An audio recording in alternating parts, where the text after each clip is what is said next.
Justice in the Philippines launching a manhunt for a missing senator being sought by the International Criminal Court. Ronald De La Rosa, a former police chief, is accused of conspiring with the ex-president Rodrigo Duterte to kill at least 32 people. Mr. Duterte is already in detention in The Hague. Earlier this month, just hours before the ICC unsealed a warrant for his arrest, Mr. De La Rosa took refuge inside the Philippine Senate. An armed standoff took place, and although he came out of hiding briefly to take part in a vote, it's not known where he is.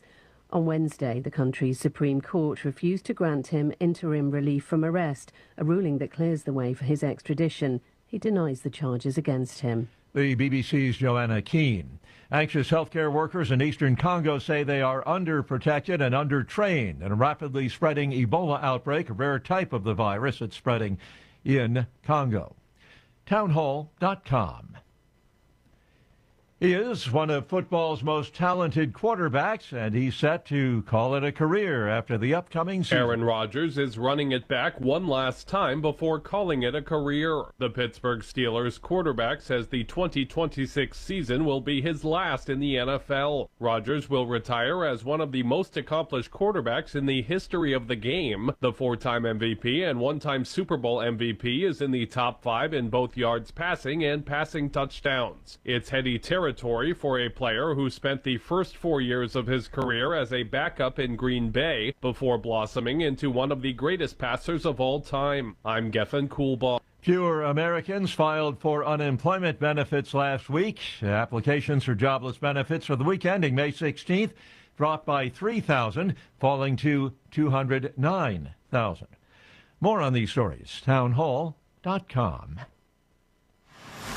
It's the Michael Patrick Leahy Show, broadcasting live from downtown Nashville. Now, here's Michael Patrick Leahy. Good morning, and welcome to our listeners all across the John Fredericks Media Network and 20-plus radio stations around the country.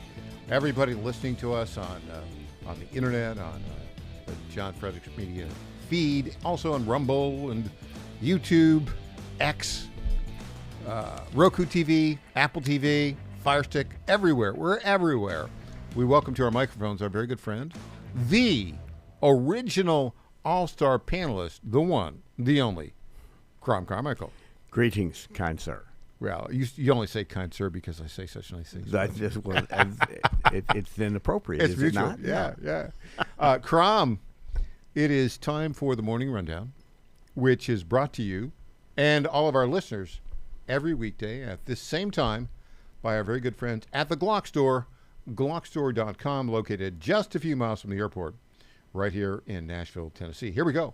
Here's the morning rundown for Thursday, May 21st, 2026.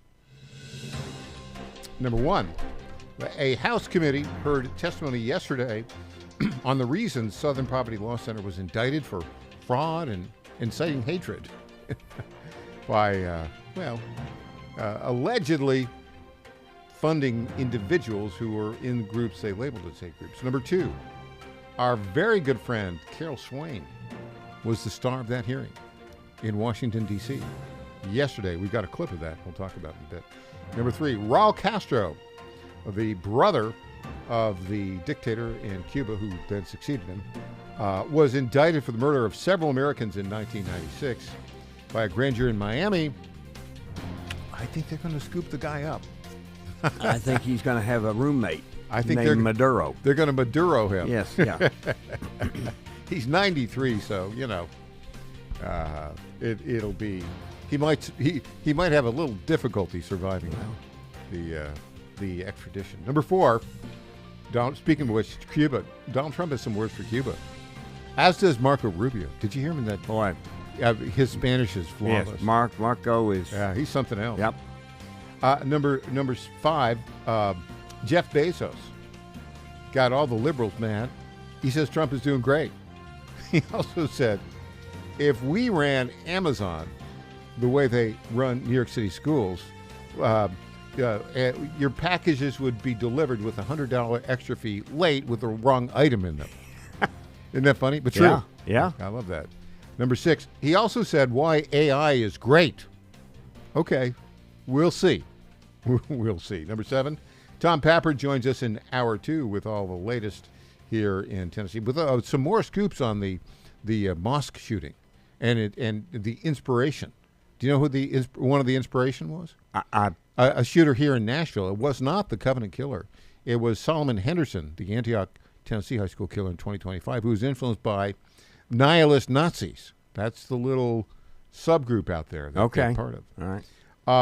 Number 8, Brian Floyd with the Tennessee Conservative Coalition joins us in hour 3. We'll be talking all things Tennessee, politics, and redistricting, et cetera, and why Donald Trump is still the big dog. Number 9. Woof, woof. Woof, woof. Another great Spencer Pratt ad in L.A. I mean, they're just knocking them out. They're great. They are so clever. Back to what Jeff Bezos said. AI is great. AI is creating those. I mean, they're using AI to create those ads rapidly.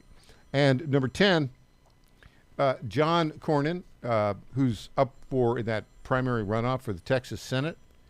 John is dropping out. And what? No, he's not dropping out. Rather, Okay. yeah. Yeah. Okay, we have a. Yeah, John is not dropping out, and he is going to be staying in. We've got a clip from Cornyn. Okay. The primaries next week. Okay. It's kind of crazy. So there you go. There's a morning rundown. Crom is brought to you by our friends at the Glock Store. Crom, I don't know if you knew this, but the Glock Store is holding the 6th annual Nashville Open House. I did know that. You did know that? Yes. Did you know when? With a huge raffle. Huge raffle. Yes. It's going to be a week from Saturday. Yes. May 30th. Yes. 10 a.m. to 2 p.m. I knew that too. 4 hours. Yes. And I'm going to be there. I'm going to be checking license plates. Yes. I'm going to talk about that. In fact, they're giving me 10 minutes. I'm going to be speaking at 10:30. Okay. I'm going to talk about the most important amendment to the Constitution. Number 2. Yeah, because if you don't have the Second Amendment, you don't have a country. Just ask the United Kingdom. Just ask Iran. That's true. Right? Yep. So we got that going on, and then I'll do a little bit about our test of who drove the furthest and how many out-of-state folks drove into the Glock Store. Okay, so the Glock Store, they've got this raffle going on there, and you can get all sorts of great stuff. I've just heard a little. Remember, last year they doubled their previous amount to $25,000. Mm-hmm. Well, we've been saying it's going to be $50,000. Mm-hmm. It's going to be $60,000. $60,000. I'm told. Wow. A little birdie told me of gear. It's going to include multiple Glock handguns, two Ruger RXM handguns, Okay. tons of optics. I like optics, Okay. actually, because, I need all the help I can Yes, get. As you know. Vortex, Aimpoint, O-Sight, Trijicon, Holosun, Zerotech, GSM-1X frames, Glock parts and accessories, Radian ramjets, trigger kits, Meta MX-1 chassis, slides, weapon lights, and even suppressors, Crom. In addition, ammo and range gear, Burrow bullets ammo, Savior pistol cases, electronic ear protection, Trex arms holsters, and more. Yeah. I'll be there. Dozens of opportunity to win prizes that are worth some hundreds of dollars, others $2,000 or $3,000. Got to get there early. Yeah. You want to know why? Because they start drawing. Yeah, and the earlier you get there, the fewer names there are in the hat. I mean, this is not hard for me. This is the brick of logic. I was just saying the edifice of logic. You took the words out. If you're listening and you want to use the edifice of logic, that Crom has been building for 30, 40 years, the edifice of logic tells you get there early. Put your ticket in. And you'll have a better chance of winning all the straight gear. Yeah. I'll be there, and it's May 30th, 10 a.m. to 2 p.m. The Nashville Open House of our friends. I also heard at they're going to Glock have some great food trucks there. Yeah. And so that's fun too. A lot of fun. Yeah. All right. Crom, Yep. let's go to Washington, D.C. yesterday. Listen to this. Our friend Carol Swain talking about the impact of the Southern Poverty Law Center on her career. I specifically criticized the SPLC's attacks on figures like Lou Dobbs and organizations like the Center for Immigration Studies.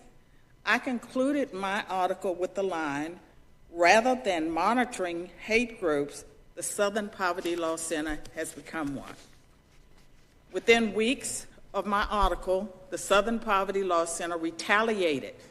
In October 2009, SPLC spokesman Mark Potok publicly labeled me as an apologist for white supremacists.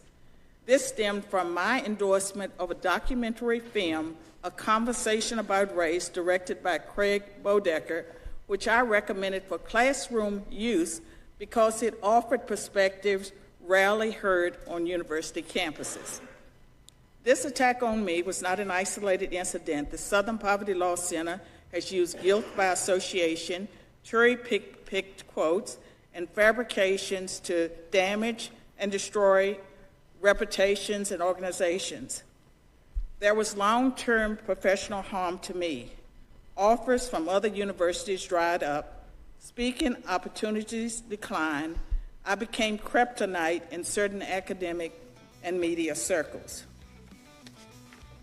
There's more, Crum. We'll get to more, but I mean, you know, she great. left academia. Yeah, well, that's great testimony. 9 years ago. Yeah, it's great testimony. Not 9 years ago. This was in 2009, she's saying. So. She took her. Yeah. It took 8 years to basically drive her out of academia. Okay. And she's been doing better ever since. Good. Good for her.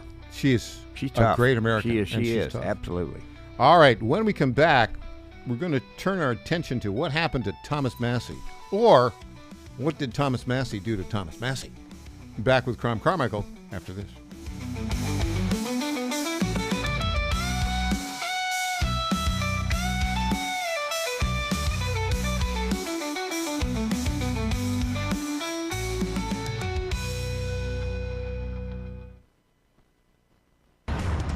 How much did you win at Rosie's Gaming Emporium? Hi, I'm Jerry from Richmond. I won a $23,000 jackpot at Rosie's.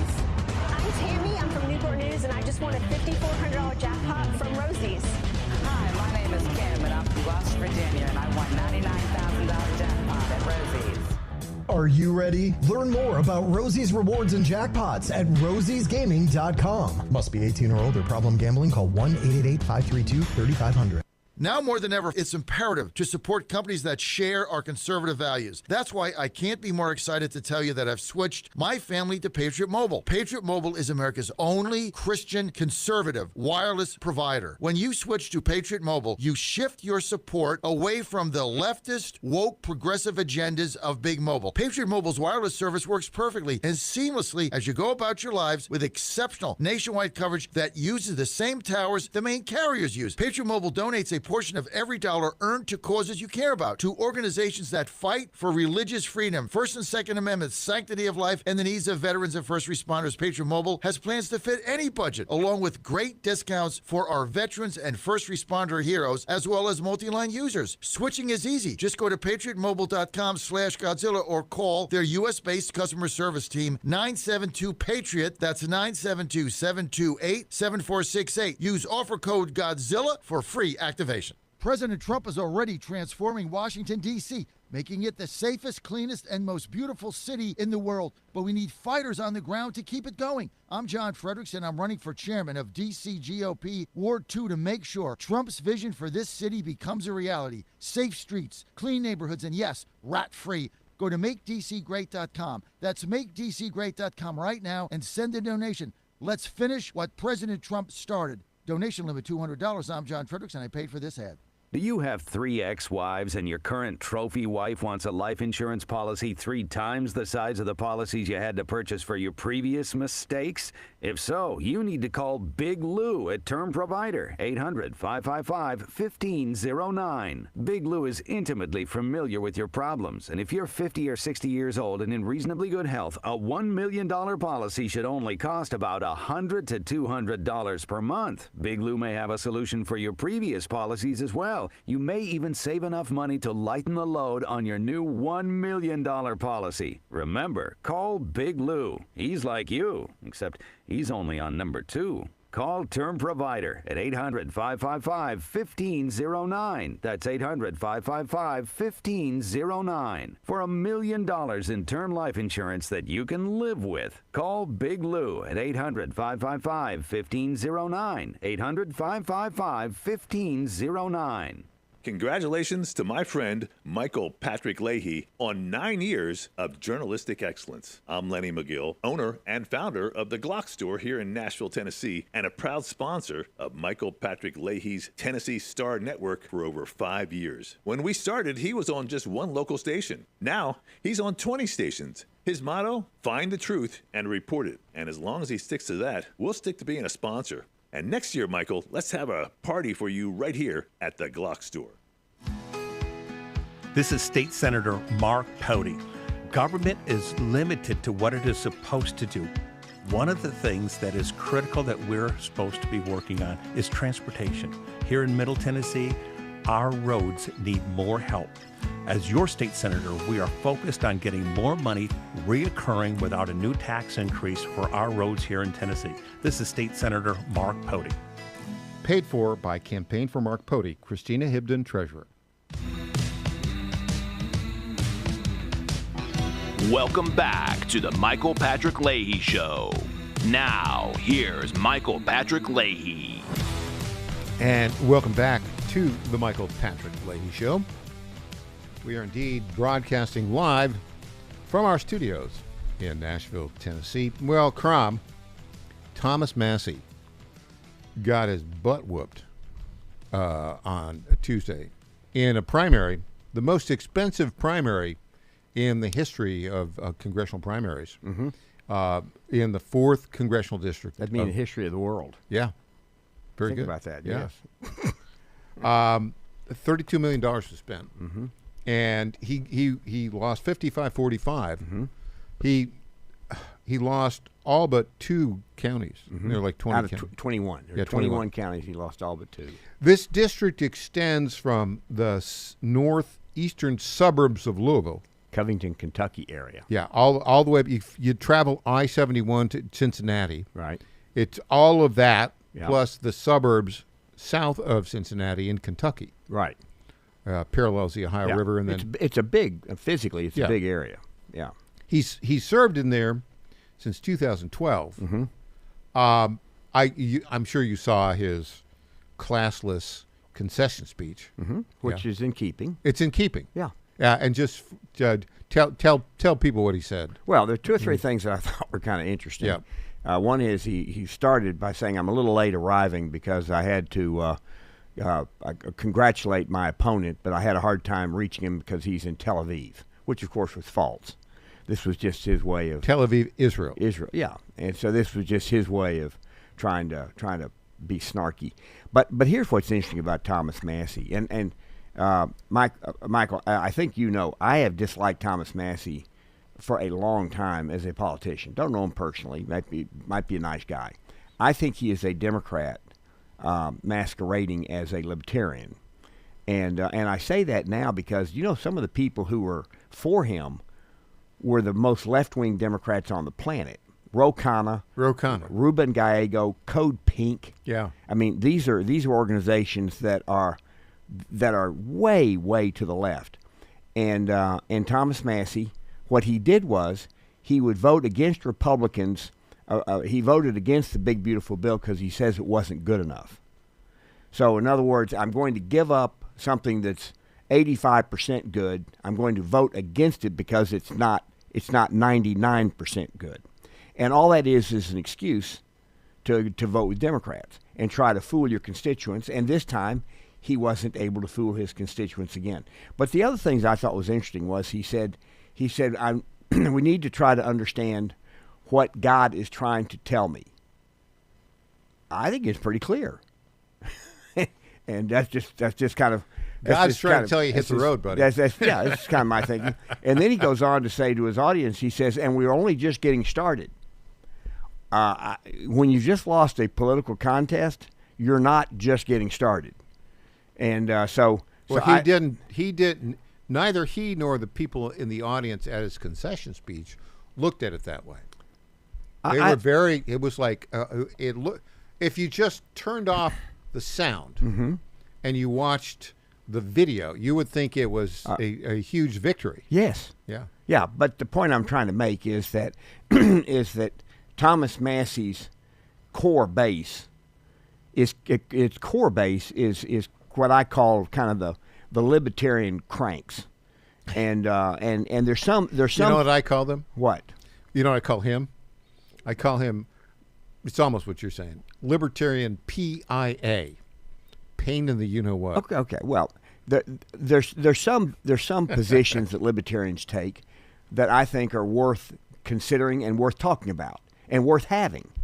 But there are other positions that libertarians take that are absolutely preposterous, stupid, and impractical. And so if they are impractical, then they are by definition politically stupid. Mm-hmm. And so I am really glad that Massey's gone. I'm really glad that Cassidy out of Louisiana. I'm really glad he's gone, because politics is a team sport. Yes, it's a team sport, and Republicans ran on a platform, and Trump ran on that platform. And if you're going to run as a Republican, you really have a duty. You really have a duty to at least support the major things that the Republican Party candidate stands for and that the platform stands for. Either that or you ought to run as a libertarian. Don't run as a Republican, run as a libertarian, see how you do. So I'm glad he's gone. He's not gone yet, obviously. He's still there, so he'll still be a pain for another few months. PIA. Yeah, he'll be. He's a PIA emeritus. Yeah, that's right. And he's a lame duck PIA. And Cassidy he'll be his own little infantile self for a little while longer. Mm-hmm. And so the next primary that will matter will be Cornyn and next week. and Paxton, which is next week. Trump has now endorsed Paxton, and I would guess that Paxton will likely prevail in that primary. Cornyn has been in the Senate for like over 30 years, and the one thing that Paxton, when he talks to people, does campaign speeches, he says, "Tell me one good thing, one substantive thing that John Cornyn has accomplished in 30 years," and nobody can come up with something. And so when you have somebody who's been there for 30 years, and they haven't come up with one good, compelling idea, it's really time for them to go. John Cornyn might be a wonderful guy to chat with. He really might be. By the way, did you see Mitt Romney's interview with Jake Tapper? Oh. No. I thought it was amazing. Really? Yeah, it was just amazing because Tapper asked, he was asking about these things, and Mitt Romney looked at him. He said, Jake, the reason these people lost is that Donald Trump won. He said Donald Trump won. Donald Trump is doing what he said he would do when he ran, and these people endorsed the platform, and now they're not carrying out. And then Jake Tapper said something, well, you don't agree with what Trump's doing. He says, I don't agree with everything he's doing, but Jake, I lost. Trump won. He's doing what he promised. I mean, I thought that was, I'm not a Mitt Romney fan, but that was about as a direct statement of what politics ought to be about. And that is that you ought to clearly state what you intend to do. And then if you win, you ought to do everything you can to do what you promised the voters. Because that's the only time that voters have a chance to weigh in. We are a government of the people, not over the people. And so these Democrats, and now you have this Democrat running for the House who is saying that she is going to turn ICE centers into detention centers. Zionist detention centers. Re-education camps. Yeah. Now, let me say this. She finished in first place. She's got a runoff. Let me say this. In the Democrat primary. So you have Democrats who are now denouncing her because they don't want to have to defend her. But they are defending the Nazi tattoo guy in Maine. Plattner, yeah. But here's what's interesting. Yeah. Democrats regularly call the ICE people Gestapo.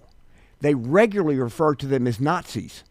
So isn't she arguing in favor of doing exactly what you would naturally do with Nazis and Gestapo? That's what you would naturally do, which means that her language is in keeping with the whole Democrat Party, which is why these elections right now matter so much, because the Democrat Party now is the party. It is projecting. It is projecting what it will do if it gets the power again. It will lock people up who simply disagree with them. It completely will. Yeah. Yes. Absolutely. Yeah. And Thomas Massey, he never said he would go that far, but the people who are backing him have. And so I'm glad he's gone. I'm glad he lost. I'll be happy when he's completely gone. His political career is over. If he thinks he doesn't think so. Okay. I am merely predicting. Yeah. Because he's going to run for president in 2028. In what party? That's the question, isn't it? Okay. What party? What do you think? I don't know. If he tries to run as a libertarian, he might win the on the platform. He won't get on any of the debate stages. The Libertarian Party can't raise any money, and he has no message. This is the key thing. What would he run on? Lower taxes? No, he voted against.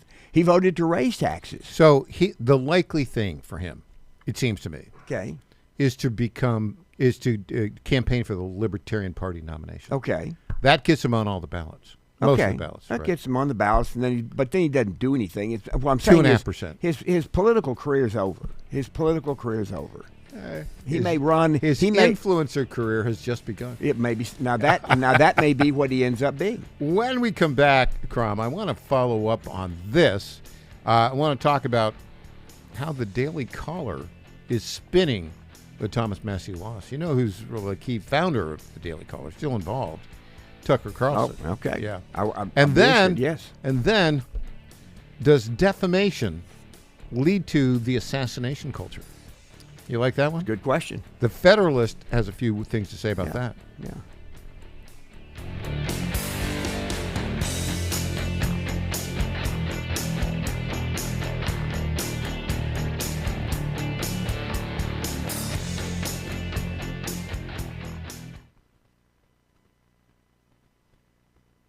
For the first time ever, we're bringing you My Pillow mattresses and mattress toppers for as low as $99.98. Remember, sleep's all about temperature and pressure points. Whatever sleep needs you have, we have the right technology for you. Like our My Pillow mattress topper, our queen size has over 10,000 individual comfort supports to help relieve your pressure points. And how about our 3-inch Hybrid Plus mattress topper? It's infused with copper and silver to help your body get the restorative sleep it needs. And our My Pillow and Case Coil mattresses, I personally helped develop these mattresses to make sure they have everything needed to give us great sleep.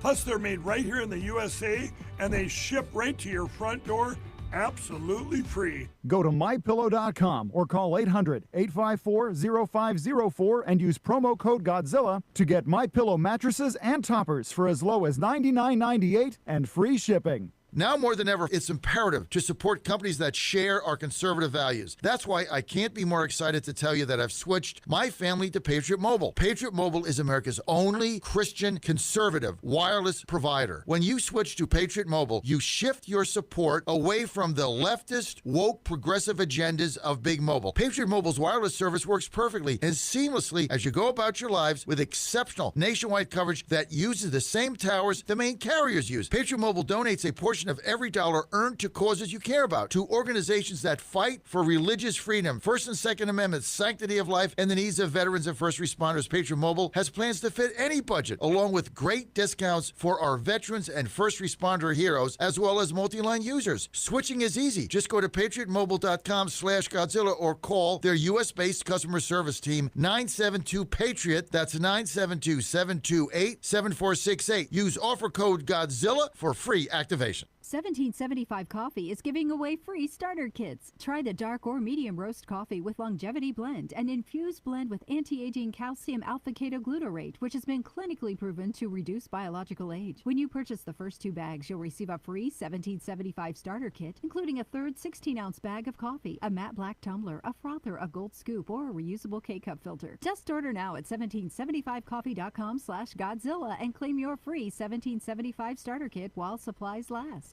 Washington is wasting $500 million every year on a federal supervision system that doesn't work. Probation officers are overwhelmed. Resources are going to people who pose zero threat, while actual dangerous individuals slip through the cracks. The Safer Supervision Act stops the waste and refocuses every dollar on protecting families from harm. President Trump's own pollster found about 80% of Trump voters want this fixed. It's time for Congress to get this done. Stop the waste. Protect our communities. Visit safersupervision.com. Paid for by the Reform Action Fund. This is Michael Patrick Leahy. I want to say a few words about our friends at DT McCall's. This is the place to go if you want appliances, furniture, lawn equipment, or gun safes. They have 5 locations in Middle Tennessee, Franklin, Carthage, Lebanon, Cookeville, and Lafayette, and have been a family-owned business for more than 100 years. We bought our refrigerator and dishwasher from DT McCall's, and these appliances have been great. And the delivery and installation service was just fantastic. By the way, free delivery and haul away of your old appliance or furniture within 125 miles of Carthage.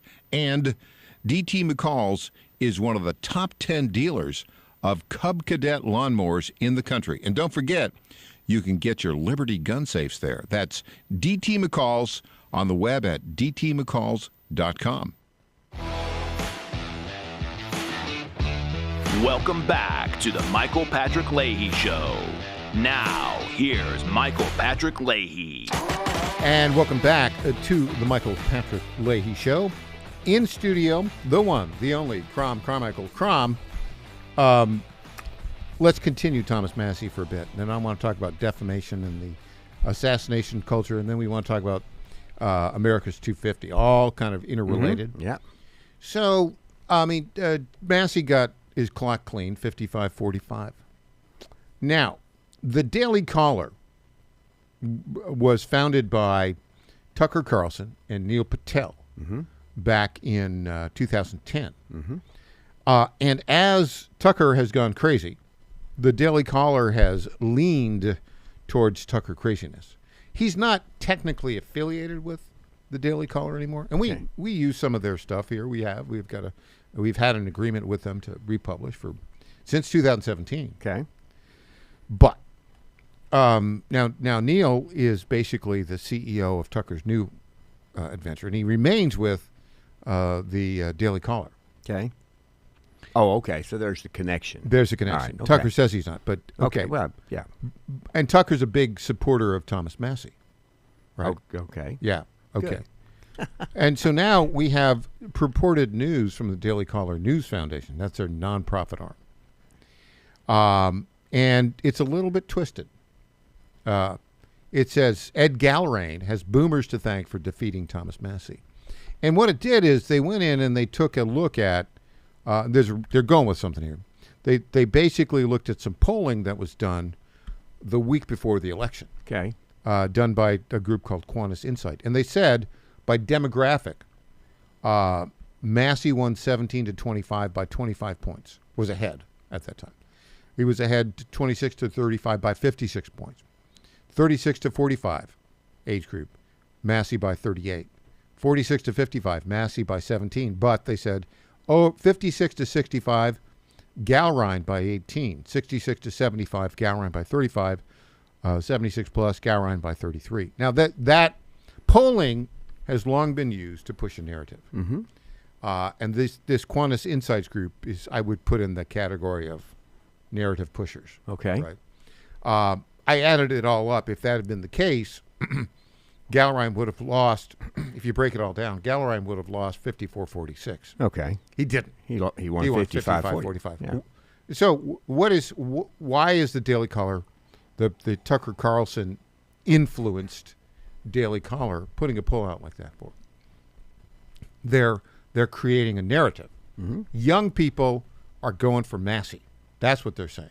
They're trying to set him up for a presidential run in 2020. Oh, okay. Well, so there you go. Let me say this. I will kind of continue on this thing because I found the polling, even if the polling data is incorrect, I think that younger people probably supported Massey, and older people postman. Yeah, And I'm I think saying- that's true. Yeah. Although the extent to it was far less than these guys if claim. wisdom comes with age, then the wiser people got rid of Massey because they recognized him for the fraud that he was. Yeah. And the younger people could be fooled because they are listening to news feeds. They get their news. You know, I asked my grandkids, and these are great kids in their early 20s. And I said, "How do you get your news?" "Oh, I get it every morning from my news feed." I said, "Well, how does that work?" And so they said, "Well, I turn on my phone and I go to such and such, and I get a list of stories." And I said, "Well, do you go places to get the news?" "No, I get it fed to me." Fed to me. Yeah. And Like news Apple will feed stuff. Yeah. And yeah. it's all lefty junk. Well, but what I'm saying is it is self, what I use the term self reinforcing. Yeah. Because what people do is if you click on a story, then the news feed says, "Oh, that person's interested in that story," so you'll get more of that story, Right. or more of stories that are similar to that story in your news feed. So if you are clicking on stories that are slanted left, or in some cases purely fake news, you will get more stories in your news feed that support exactly what you are clicking on, even if what you're clicking on is incorrect. And so younger people are much more likely to get their news fed to them than older people who have certain websites they go to get their news. Totally correct. And that's an interesting. AI is going to have something to do with addressing that. AI is already working on that. Well, I'm saying it'll be interesting because I think it'll be. I'm generally a positive person. I've known you for 30 years. Yeah, but and you have been positive all the time. And so I think technology is going to end up addressing the malfunctions. You know, Bezos, for example. You mentioned him earlier, how he came out and attacked the public school system in New York. That's the first time Bezos has ever been political. And in fact, I think Bezos probably supported Democrats more than he supported Republicans and other big tech billionaires. Yeah. Probably supported Democrats. Warren Buffett, he used to support Democrats, and I said all along Warren Buffett is supporting Democrats as an insurance policy. He says, if I give money to Democrats, they won't attack me. Well, now the billionaires, and by the way, when I say the billionaires, I want to talk about something just for a second. Jeff Bezos, let's say for purposes of discussion that Jeff Bezos is worth $200 billion. I think that's probably pretty close. Amazon as a company has a market cap of $3 trillion. Okay? Yeah. So that means that 2.8 trillion of value isn't his. Yeah. It is somebody else's. He's created it. So and he helped create it. so he gets 6%. He owns 6% of what he created. Mm-hmm. That's what he owns. And that would be true with Zuckerberg. That would be true with so many of these big tech people. The guy that created NVIDIA, I think he's worth maybe $100 billion out of $5 trillion. So he has created $4.9 trillion of value for pension plans, for retirement plans, Right. for all kinds of things that benefit millions of people. And to hear the left, they have all the money. In other words, the guy that founded NVIDIA owns all of NVIDIA. No, he doesn't. He owns maybe 2%. A lot of it goes to the left-wing teachers unions, Yeah, retirement funds. And I want to applaud Bezos for coming out. I hope that he doesn't stop. I hope he gets with other. I think Elon Musk started this process.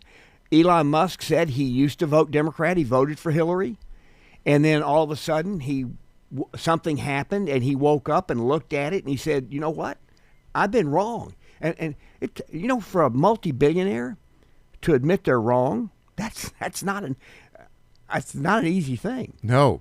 Well, because they've been right all along, is why they're multi-billionaires. Exactly. Right? Yeah. Of course, they're very right about some narrow things that they are really great at. But their mind is still capable of processing additional information. And so I think Warren Buffett was very calculated in the way he approached it. I think these other folks were young, they were idealistic, they built these massive companies that have created all kinds of value and all kinds of value for their customers. Mm-hmm.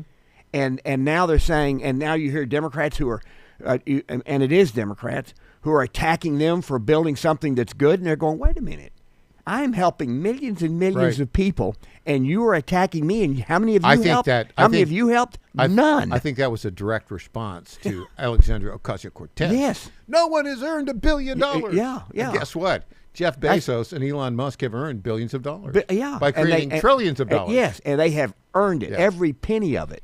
So let's. I want to go to this terrific article at the Federalist. Our friend Sean Davis runs the Federalist. This is by Carson Holloway.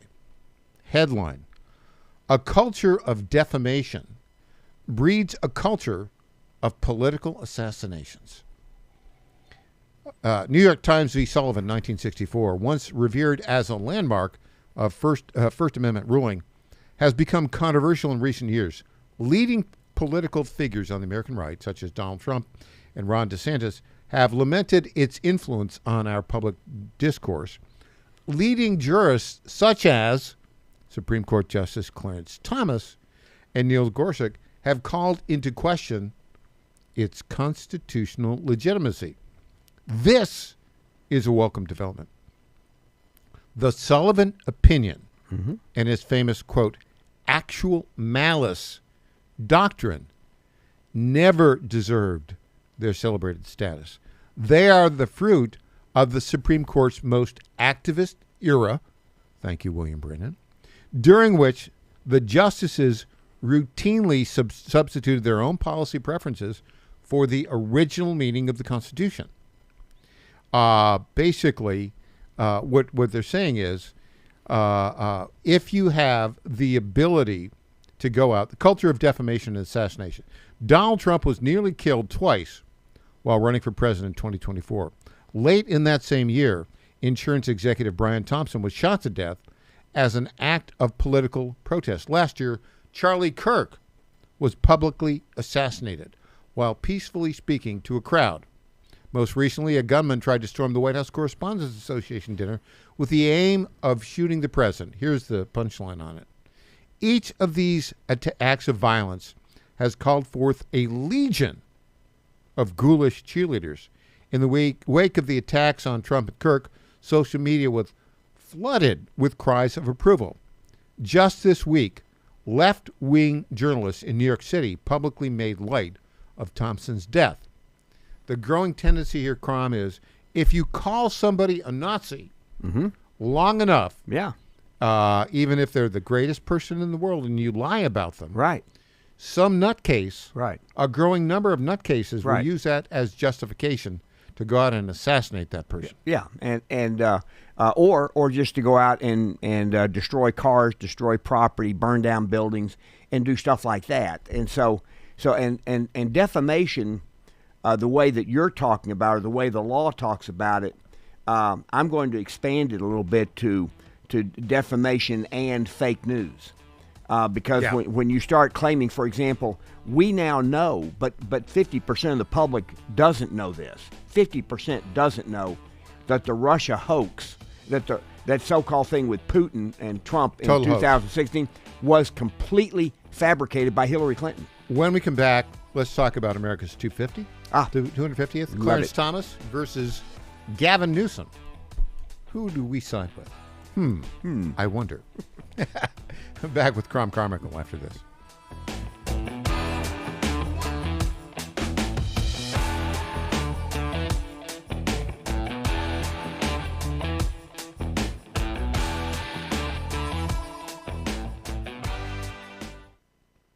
In 2008, the amount of concentrated time people could spend on a task without becoming distracted was 12 seconds. 5 years later, it was only 8 seconds, 1 second less than a goldfish. If you're often distracted or have trouble recalling information, you're likely to fall behind in the demanding, fast-paced 21st century. In other words, brain performance is more critical now than ever. Boost your brain power with Healthy Cell's Focus Plus Recall. Science-backed nootropics to help you sharpen focus, concentrate longer, enhance recall, improve mental speed, learn rapidly, and be more alert. It's a pill-free brain supplement made with maximum absorption ingestible gel technology, designed to feed your brain at the cellular level. Take it for a test drive. Go to healthycell.com and use code GODZILLA for 20% off your first order of Focus Plus Recall. That's healthycell.com, code GODZILLA for 20% off. The Trump administration has brought a lot of positive changes when it comes to fixing our broken healthcare system, but there's only so much the government can do. And if we really want to make America healthy again, that starts at home, and that's where the Wellness Company comes in. The Wellness Company allows you to make sure you're prepared for whatever happens with their prescription medical kits, which contain an assortment of life-saving medications and guidebooks to assist in the proper use of these medications. The Wellness Company also offers a variety of health products, from parasite cleanses to methylene blue to weight loss and so much more, helping you stay healthy and live a longer, better, healthier life. Make America healthy again. That starts at home. So do your part and protect the health of you and your family. All you have to do is go to twc.health/Godzilla today and order. That's twc.health/Godzilla. Use promo code Godzilla to save 10%. That's twc.health/Godzilla. Now more than ever, it's imperative to support companies that share our conservative values. That's why I can't be more excited to tell you that I've switched my family to Patriot Mobile. Patriot Mobile is America's only Christian conservative wireless provider. When you switch to Patriot Mobile, you shift your support away from the leftist, woke, progressive agendas of Big Mobile. Patriot Mobile's wireless service works perfectly and seamlessly as you go about your lives with exceptional nationwide coverage that uses the same towers the main carriers use. Patriot Mobile donates a portion of every dollar earned to causes you care about, to organizations that fight for religious freedom, First and Second Amendments, sanctity of life, and the needs of veterans and first responders. Patriot Mobile has plans to fit any budget, along with great discounts for our veterans and first responder heroes, as well as multi-line users. Switching is easy. Just go to patriotmobile.com/Godzilla or call their U.S.-based customer service team, 972-PATRIOT. That's 972-728-7468. Use offer code Godzilla for free activation. Congratulations to my friend Michael Patrick Leahy on 9 years of journalistic excellence. I'm Lenny McGill, owner and founder of the Glock Store here in Nashville, Tennessee, and a proud sponsor of Michael Patrick Leahy's Tennessee Star Network for over 5 years. When we started, he was on just one local station. Now, he's on 20 stations. His motto, find the truth and report it. And as long as he sticks to that, we'll stick to being a sponsor. And next year, Michael, let's have a party for you right here at the Glock Store. This is State Senator Mark Pody. Government is limited to what it is supposed to do. One of the things that is critical that we're supposed to be working on is transportation. Here in Middle Tennessee, our roads need more help. As your state senator, we are focused on getting more money reoccurring without a new tax increase for our roads here in Tennessee. This is State Senator Mark Pody. Paid for by Campaign for Mark Pody, Christina Hibden, Treasurer. Welcome back to the Michael Patrick Leahy Show. Now, here's Michael Patrick Leahy. And welcome back to the Michael Patrick Leahy Show. Crom, we are almost at our 250th anniversary. Mm-hmm. If this is May the 21st, July 4th, 2026, 250. Mm-hmm. Different people are celebrating it different ways. Yes, they are. I like the way Clarence Thomas is celebrating it. Yes. I don't like the way Gavin Newsom is. Well, Gavin Newsom says he won't.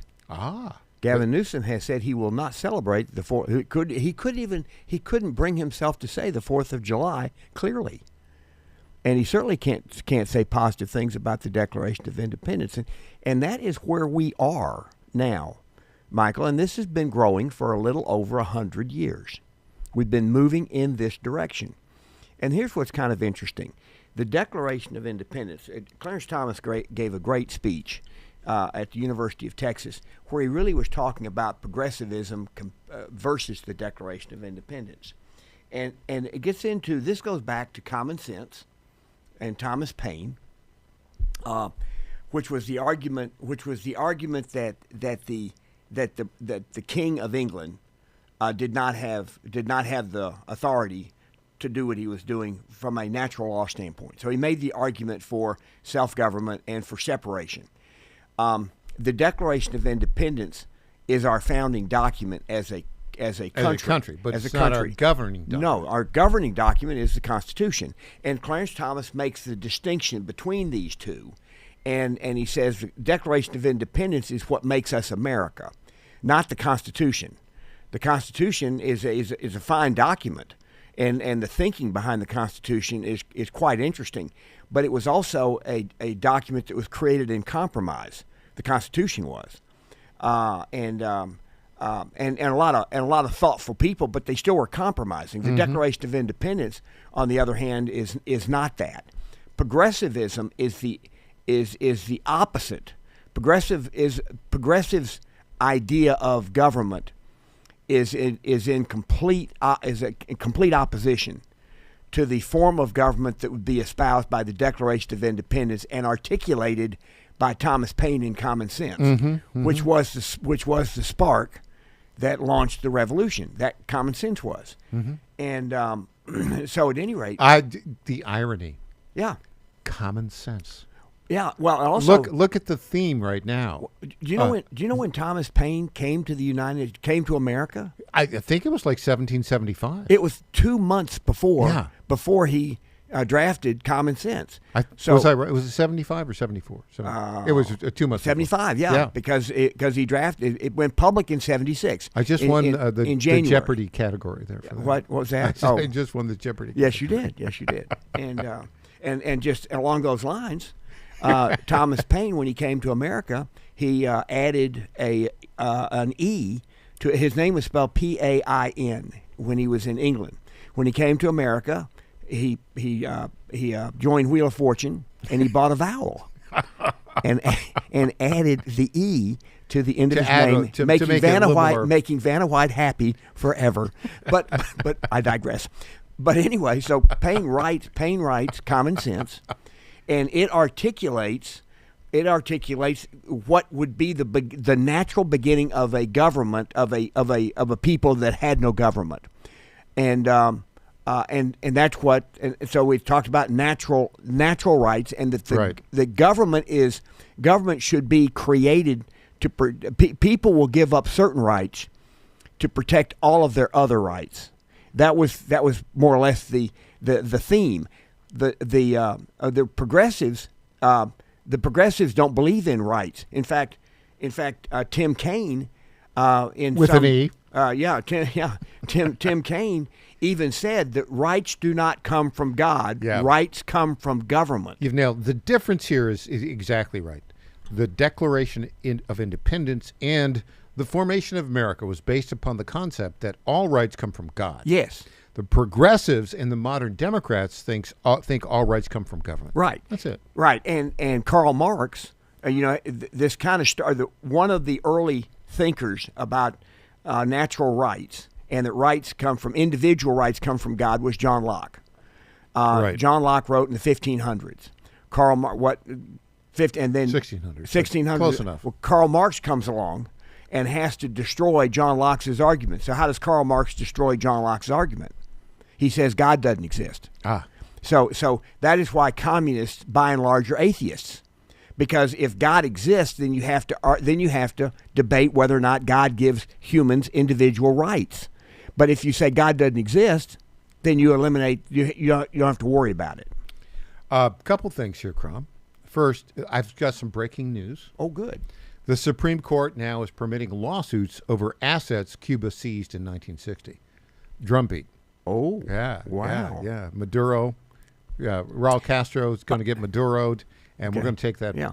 By the way, on the defamation issue that you brought up earlier, Dershowitz has a case against CNN that is before the Supreme Court. It may overturn Sullivan. The Supreme Court could very well use that to overturn Sullivan. As always, a great, thoughtful discussion that turns on, who knew in our last segment, we would mention in the same segment Wheel of Fortune and Jeopardy. Yeah. That shows you just how bright we are. There we are. Where our minds are. Crom, thanks so much for joining us today. You betcha. We'll see you next Thursday. Up next, we're going to talk about that indictment of Raul Castro and now the breaking news. Supreme Court permitting lawsuits over assets Cuba seized with our very good friend, law professor, former Attorney General of Kansas, Phil Klein. Back after this.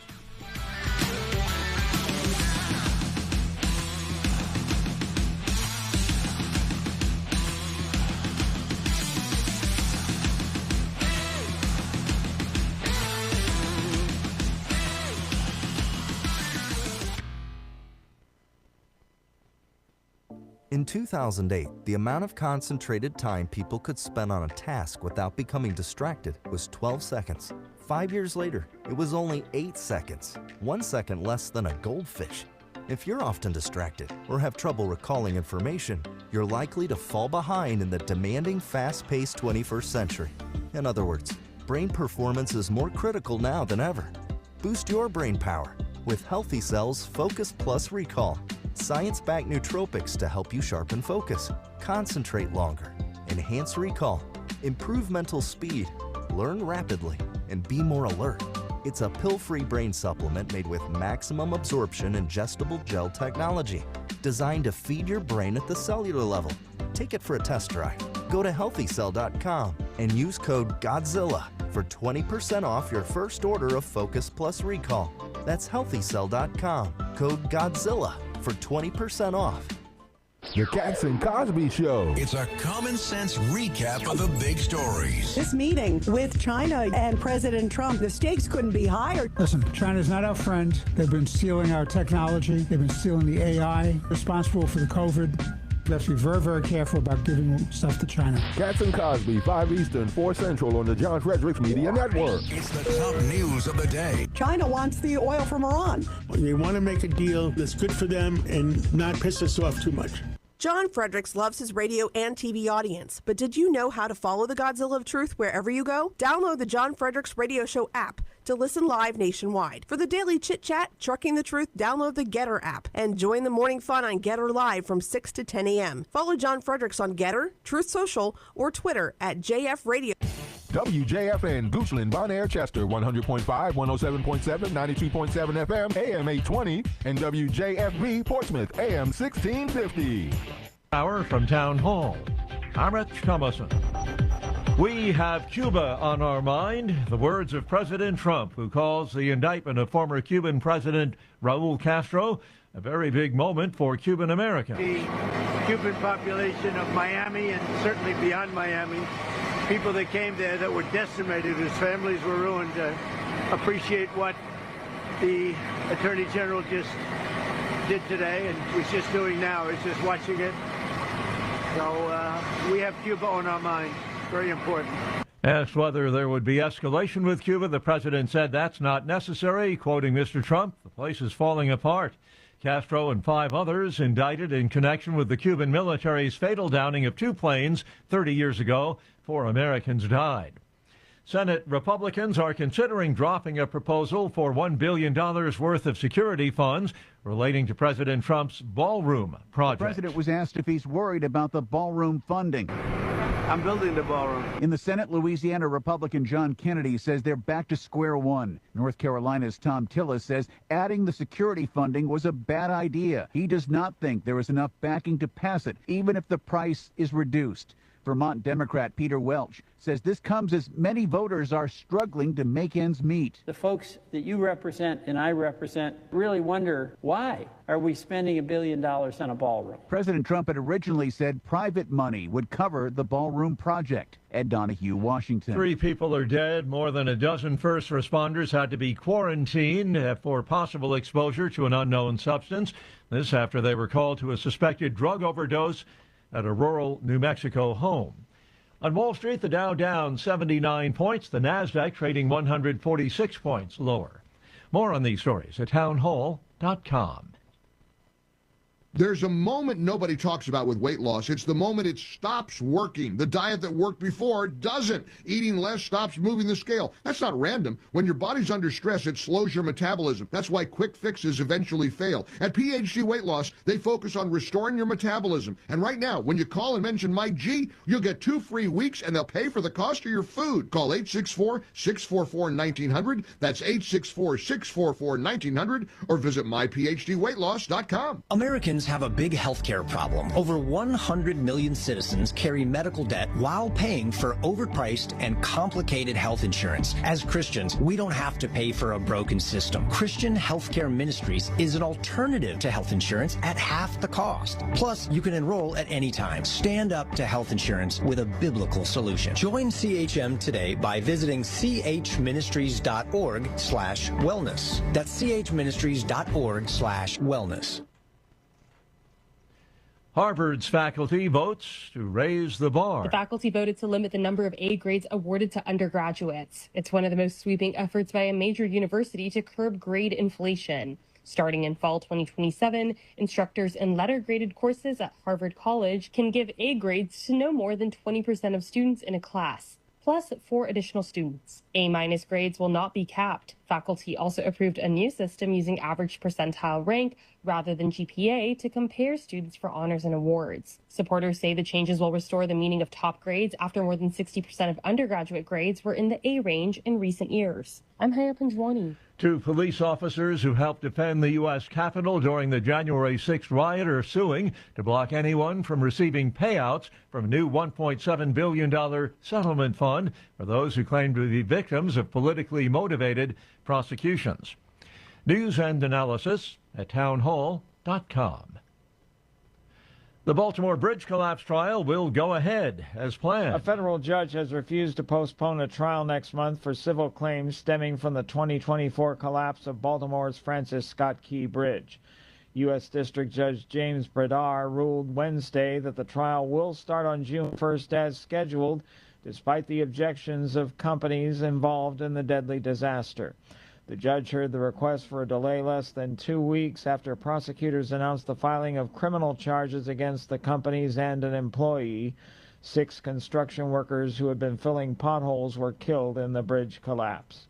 Keith Peters, Washington. Walmart delivering another strong quarter of sales as a discounter's speedy deliveries and low prices served as a magnet for shoppers across the income spectrum. However, the retailer offered a cautious outlook amid so much economic uncertainty. More on these stories, townhall.com. It's the Michael Patrick Leahy Show, broadcasting live from downtown Nashville. Now, here's Michael Patrick Leahy. Welcome back. We are delighted to be joined on our Zoom Newsbreaker line by the former Attorney General for the state of Kansas, law professor, good friend, leading legal analyst in the country, the one, the only Phil Klein. Good morning, Phil. Good morning, Michael. So tell me what's going on here. 30 years ago, Cuba shot down an airplane that was on a humanitarian flight, killing 4 people, 3 of whom were American citizens. 30 years later, last week, the Department of Justice secured an indictment against Raul Castro, 94 years old, former president of Cuba, the brother of Fidel Castro, and indicted him for murder. What took so long, and what's really going on here, Phil Klein?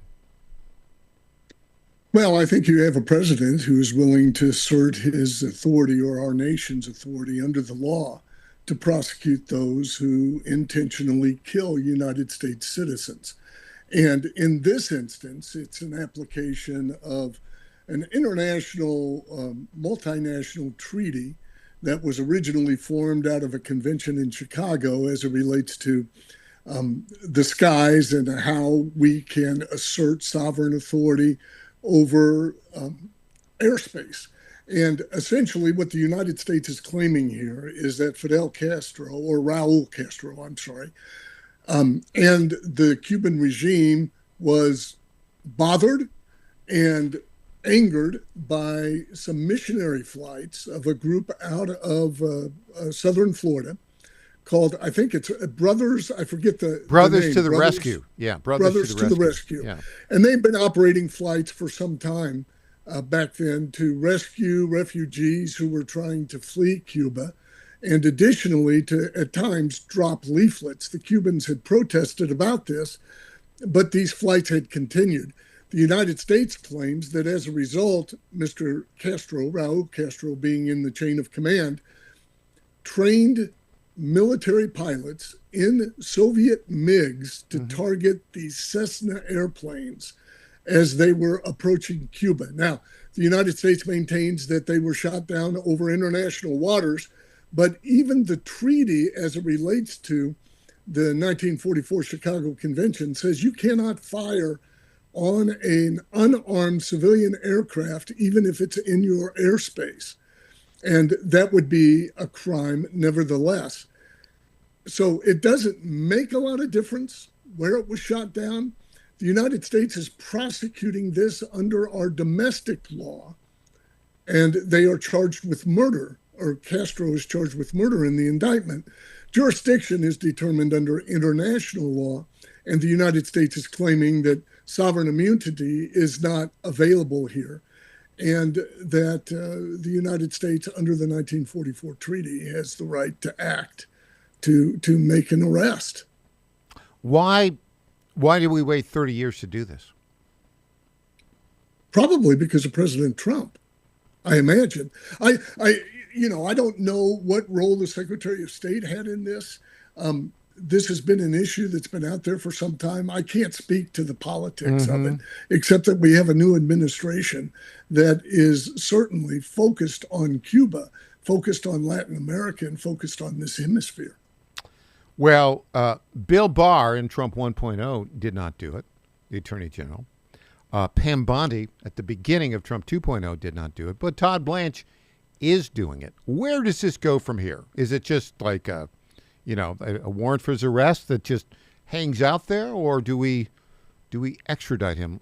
Does he get Maduro'd as the dictator in Venezuela, Maduro was basically? I don't believe so, and there's a couple of reasons. Of course, Maduro was still in power. Raul Castro's 94 and not in power. Secondly, we did not recognize the Maduro regime as a legitimate government. We have recognized Cuba as a legitimate government. So our act of going into Cuba would be, in an international law sense, an act of war. And I don't think we would use the military like we did with Noriega and we did with Maduro to enter a nation in which there is a person who's retired who's been indicted, and a government that we have recognized. In Panama, when we went and got Noriega, we had rights under the Panama Canal Treaty that allowed us to act. So this case is a little bit different, and it would be more difficult to actually enter Cuban territory to arrest Mr. Castro. So I don't see that, but who knows? When did the United States recognize Cuba? I hadn't really thought about whether we had recognized them or not. Yeah, I'd have to go back and see it. I can't state the exact date or time, but we have recognized Cuba. Well, let's see. What does our buddies at Grok say? Of course, we had the Spanish-American War. It was basically 1898. The U.S. took Cuba over when we won that war, and from Spain. Granted Cuba independence in 1902. Diplomatic relations were established in 1902. They were severed when Castro took over in 1961, but there have been periods of thaw in the relationship. But I think your point is well made on that. It would be less justifiable. So does it just, if we were going to take him, he's 94, right? I mean, probably he couldn't even make the flight if we Maduro'd him, right? Well, I don't know. I see distinctions between this and, of course, Maduro, who was still in power and was operating a regime that was not formally recognized by the United States in any fashion. So, but of course, Trump has been willing to push U.S. Exercise of authority as far as he has a legitimate argument under the law. And so you can't predict what this president might be willing to do. Hold it. Stop the presses. You said it. You can't predict what Donald Trump is willing to do. Right.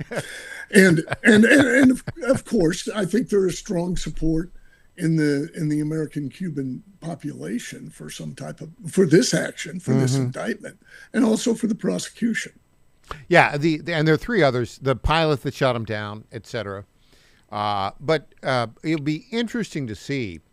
I just have a sense, and there's another just breaking story that the Supreme Court apparently, according to the New York Times, has ruled that Cuba, the Cuban government, can be sued for property they seized back in 1960. We're talking 66 years ago. Holy cow! Yeah, what would there happen? There have been a lot of lawsuits under that act, but against private companies. So the Supreme Court just decided, under an act that was passed by Congress, that now the suits can be filed against the Cuban government, which makes sense because the Cuban government was engaged in financial activity, which is an exemption under the act to sovereign immunity. So those suits can now, Trump is applying a lot of pressure to Cuba, and this indictment is another piece of leverage as it relates to the president obtaining his objectives in relationship with Cuba. A year from today, will the communists be in power in Cuba, do you think, or not? Well, I think the noose is tightening on the Cuban regime, financially, economically, with sanctions and the actions of the president. So, will Marco Rubio have a fifth job as president of Cuba a year from today? Well, I've heard rumors that Trump wants to operate Cuba, or maybe it's Venezuela. I'm unsure. You know, he's got to have something. Greenland. He's got to have something to run in January of 2029. Yeah, or the western part of Canada. Alberta. There'd be a lot of options. Yeah. Trump can put together Alberta, Cuba, Venezuela as basically territories of the United States. And who knows? It's Donald Trump. Phil Klein, as always, thank you for your excellent analysis. Really appreciate it. Thank you. All right, up next, we're going to hear from Leonard, who has some knowledge about Cuba, and then we'll be joined at the bottom of the hour by our good friend and our lead political reporter, Tom Patrick.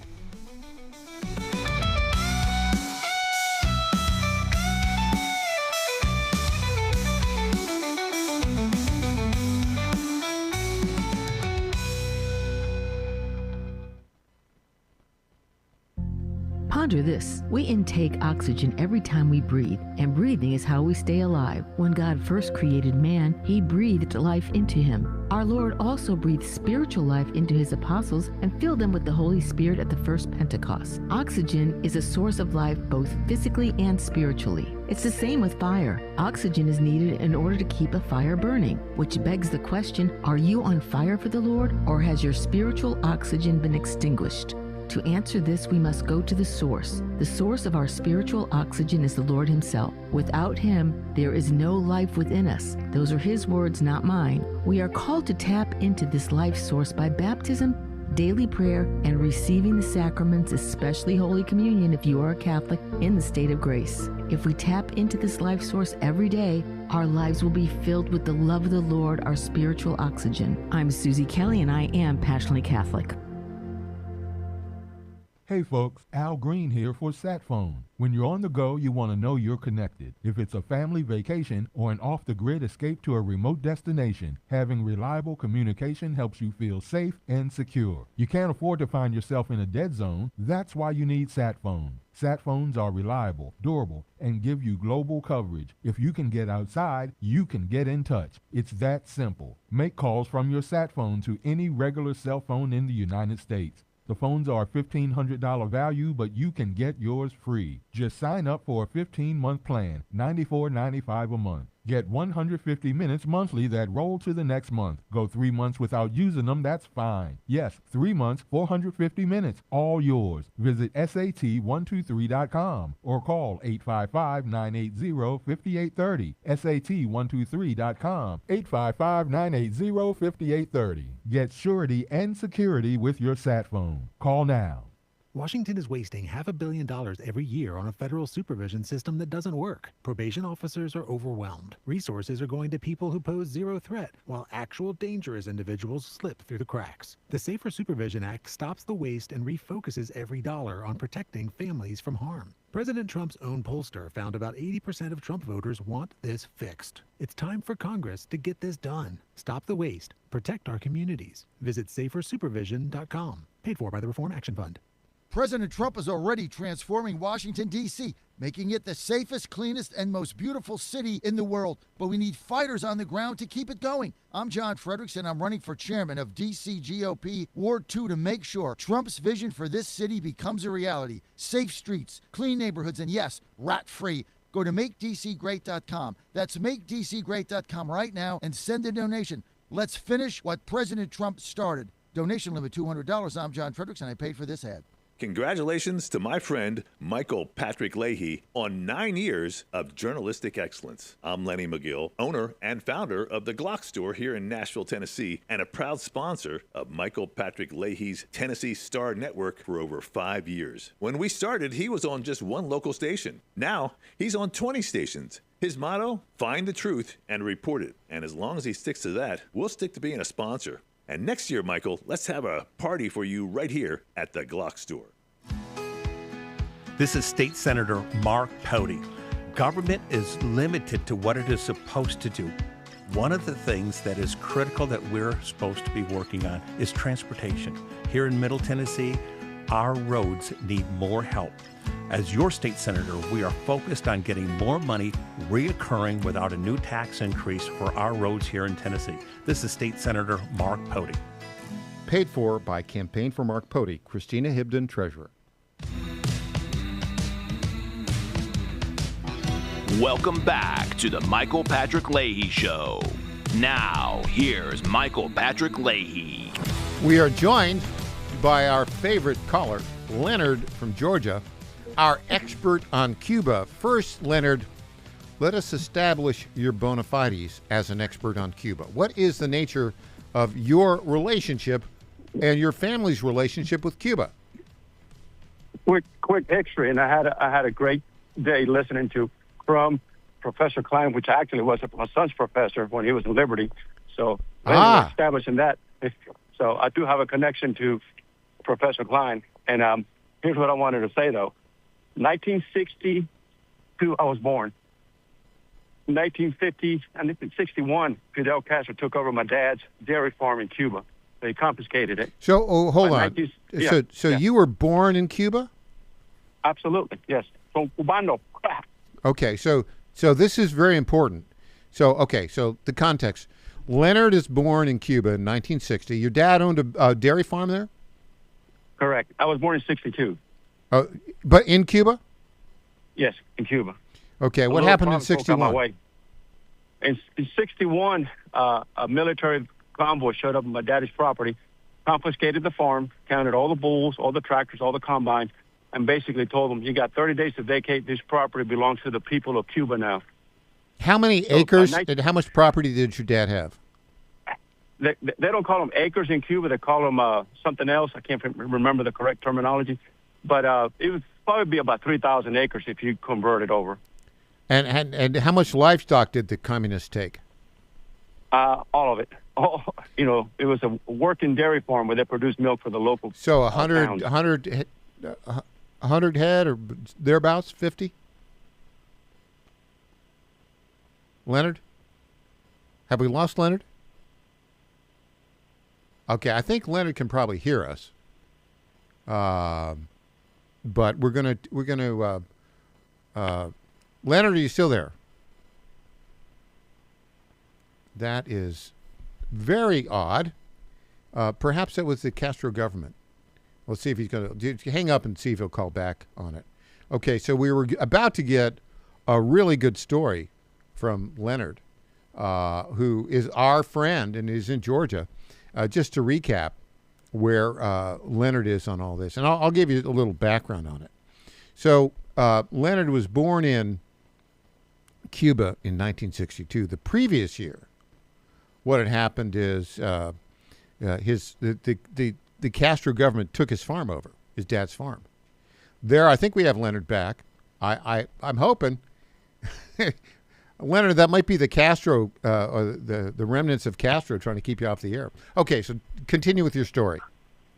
All right, so 1967, Fidel Castro, my dad says, this sucks, we're going to need to get out of here. So he contacted a friend of ours in Miami Beach. She got her paperwork ready to exit Cuba. So they put my daddy in a work camp till 1971. I made him repay his debt to Cuba for leaving, and they did the same thing to my mother. So by 1971, we were granted a visa and entered Spain as legal immigrants. And then 1974, 75, we were granted a visa to enter the United States. So legally. let me get your story. You were then 9 years old, right? Yes. Your father was in a work camp for how long? From 67 to 71. How did you live during that period of time? We had family, grandparents, and all of our neighbors and friends basically took care of us. Okay. As a kid, how terrible was that for you? Well, they used to call us worms. You know, if you were basically a Cuban that wanted to exit the island and leave, you were not considered a patriotic Cuban. So our nickname, they're calling gusanos, worms. So that, every Cuban knows the same story. They went through the same thing that left in that particular period of time. So we're passionate about Cuba. So hold on, let's continue your story. Yeah. So did you get on a plane and fly to Spain? Yes.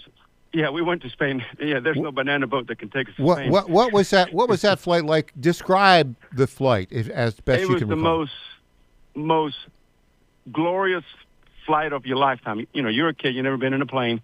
Everybody was sobbing and crying because they were leaving their loved ones.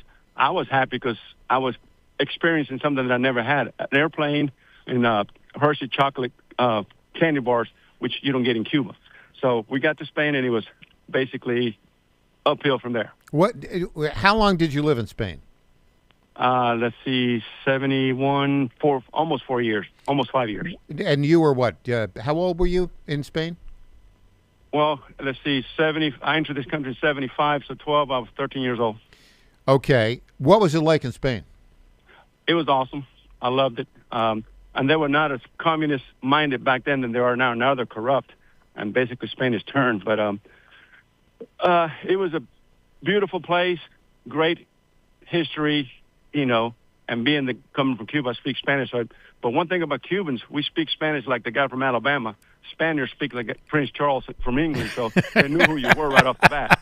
You ask a Cuban to read a poem in Spain, they know who you are. What did they? You're not from Spain. What did your dad do for a living in Spain? He was a mechanic, so he did really well. When you have skills, you can do whatever you want. Mm-hmm. When did you decide to move to the United States? Well, that was his goal, to get to Miami like all the other Cubans. So that was the ultimate goal. So we made our paperwork and got our visa approved, and we were granted asylum, in 1975, which, after a period of time, you go through the citizenship papers, and then, we became citizens. So describe the flight from Spain. In 75, you would have been, 13 years old. Describe the flight from Spain to Miami. It was a long flight, probably about 8 to 10 hours, maybe 9 hours. I can't remember. Anyway, the plane's full of Cubans and full of tourists. So it was a very delightful flight. You're giddy, you're happy. You're sad that you're leaving your new friends in Spain, but going to Miami, just from the stories that my daddy told me, we were looking forward to seeing a car in a showroom. Like my dad says, when you get to the United States, you're going to see cars parked inside of a building with windows in front of it. It's called a showroom, but, as a kid, you don't understand that. So I was looking forward to that. So what'd you do in Miami? What kind of job did your dad get?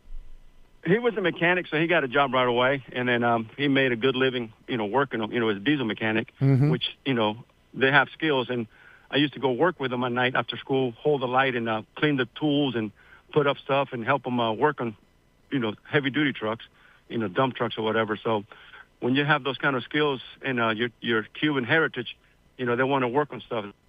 So that's what we did. Is your dad still with us, Leonard? Oh, yes. Yeah, he's still living. He lives in West Palm Beach. Okay. There's a breaking Supreme Court story.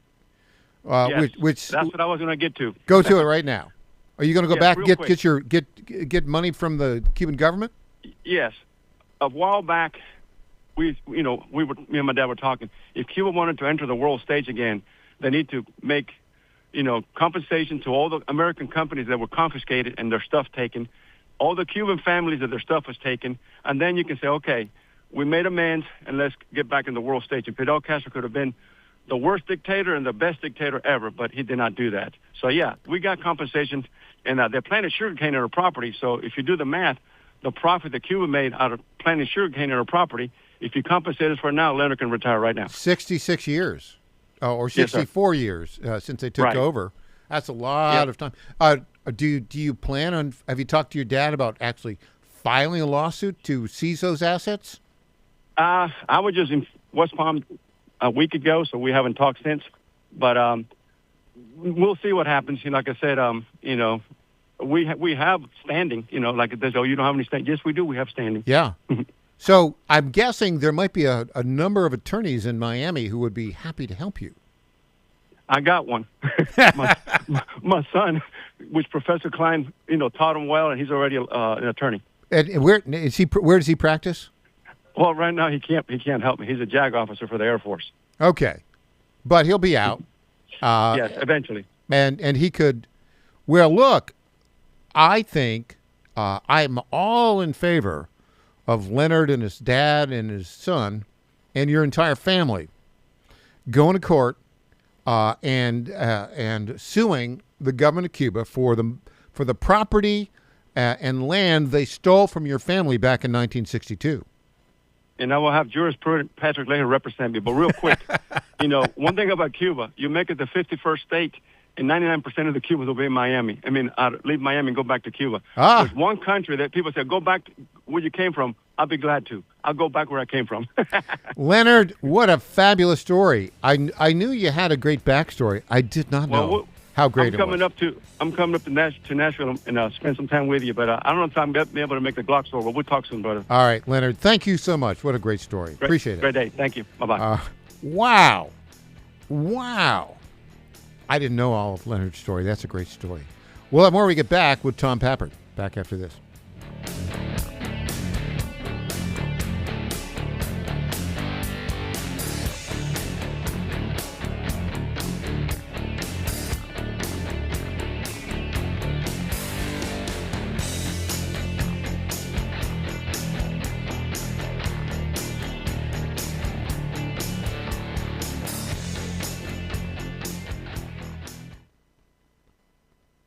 Folks, this is Crom Carmichael, CEO of Solti. I have recently turned 77 years old. I do not take prescription drugs. I have not had to take prescription drugs, and I attribute a lot of my good health to a product that I've been taking, which is the active ingredient in Solti. It's a 22% concentration of theaflavin.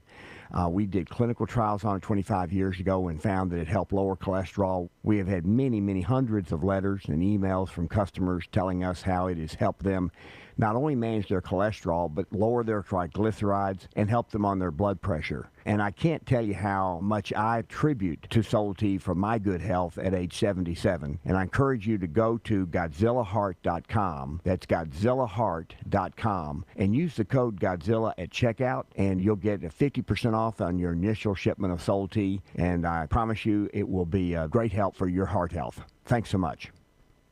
In 2008, the amount of concentrated time people could spend on a task without becoming distracted was 12 seconds. 5 years later, it was only 8 seconds, 1 second less than a goldfish. If you're often distracted or have trouble recalling information, you're likely to fall behind in the demanding, fast-paced 21st century. In other words, brain performance is more critical now than ever.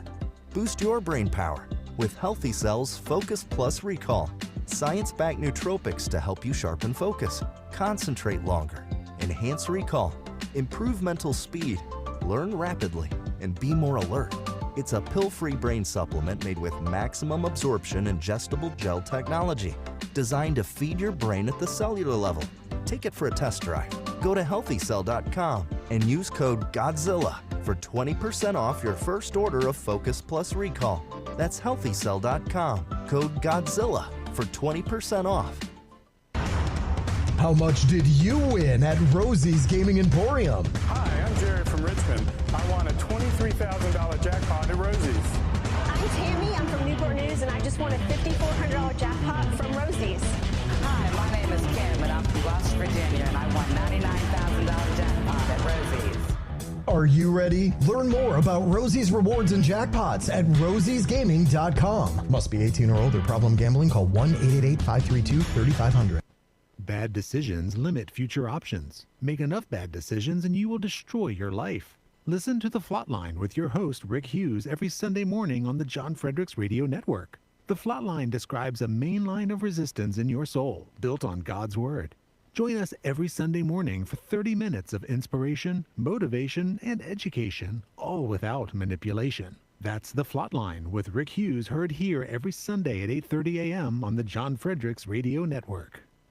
This is Michael Patrick Leahy. I want to say a few words about our friends at DT McCall's. This is the place to go if you want appliances, furniture, lawn equipment, or gun safes. They have 5 locations in Middle Tennessee, Franklin, Carthage, Lebanon, Cookeville, and Lafayette, and have been a family-owned business for more than 100 years. We bought our refrigerator and dishwasher from DT McCall's, and these appliances have been great. And the delivery and installation service was just fantastic. By the way, free delivery and haul away of your old appliance or furniture within 125 miles of Carthage. And DT McCall's is one of the top 10 dealers of Cub Cadet lawnmowers in the country. And don't forget, you can get your Liberty gun safes there. That's DT McCall's on the web at dtmccalls.com. Welcome back to the Michael Patrick Leahy Show. Now, here's Michael Patrick Leahy. And welcome back to the Michael Patrick Leahy Show. We are joined on our newsmaker line right now by the Dow Prize Award winner, Best Local Journalism in the country, an award that was given to him by the National Journalism Center, an award that was shared with yours truly and with our executive editor, Christina Botteri, our lead political reporter, and at the Tennessee Star and the Star News Network, the one, the only, Tom Pappert. Good morning, Tom. Good morning, Michael. Well, it's sort of like a car wreck. You kind of have to look at it, right? And we'll get into this here in just a bit. Some news. Candace Owen just interviewed Hunter Biden. We'll talk about that. But I want to talk about the defamation lawsuit, the news that you broke just now about the federal judge is authorizing U.S. Marshals to serve a defamation lawsuit against Mitch Snow in that Candace Owens defamation lawsuit. What is going on with that? Well, Michael, we reported it last week that Brian Harpole's attorneys, that's the former chief of security for Charlie Kirk, who has been claimed to have been spotted at a meeting at Fort Huachuca. That claim came out during an appearance of the Candace Owens podcast by a guy by the name of Mitch Snow. Mitch Snow is the co-defendant in the defamation lawsuit against Candace Owens. We reported last week that Harpole's attorneys asked a magistrate judge to authorize the U.S. Marshal Service to serve the lawsuit on Mitch Snow, saying that they can't find him. They tried multiple times, I think on at least 4 different dates, to serve this lawsuit at his address. They claim that he would not come to the door and hung up on them when they called him on the phone. Well, just yesterday, the federal magistrate judge has authorized the U.S. Marshal Service to serve Mitch Snow. My understanding, Michael, is they may not physically go to his door, but rather call him and inform him that he has been served. But no matter what, it seems 100% certain that federal law enforcement is now already involved in this lawsuit. Yeah, and what I found interesting about this, and by the way, you know, you're just so on top of all these breaking stories. It was the order was signed by a magistrate judge. I'm looking at, well, which judge? Because which judge is overseeing this case?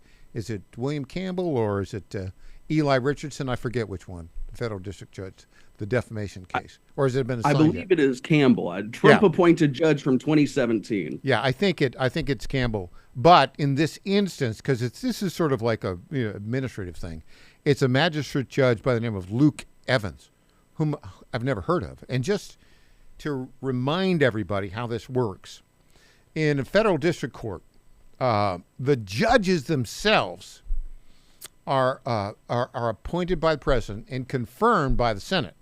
Every single federal district court judge in the country. There are 93 federal districts in the U.S. and each district, like here in Tennessee, we have 3 districts: East, Middle, and West. In Middle Tennessee, I think there's like half a dozen judges, some number that confirmed. But they actually, because they have such a workload, they can set their own kind of local rules, but they can also appoint magistrate judges who kind of handle all like the administrative details. This fits in the category of administrative details. I guess I'm not surprised that the judge, the magistrate judge, agreed to do this. Were you?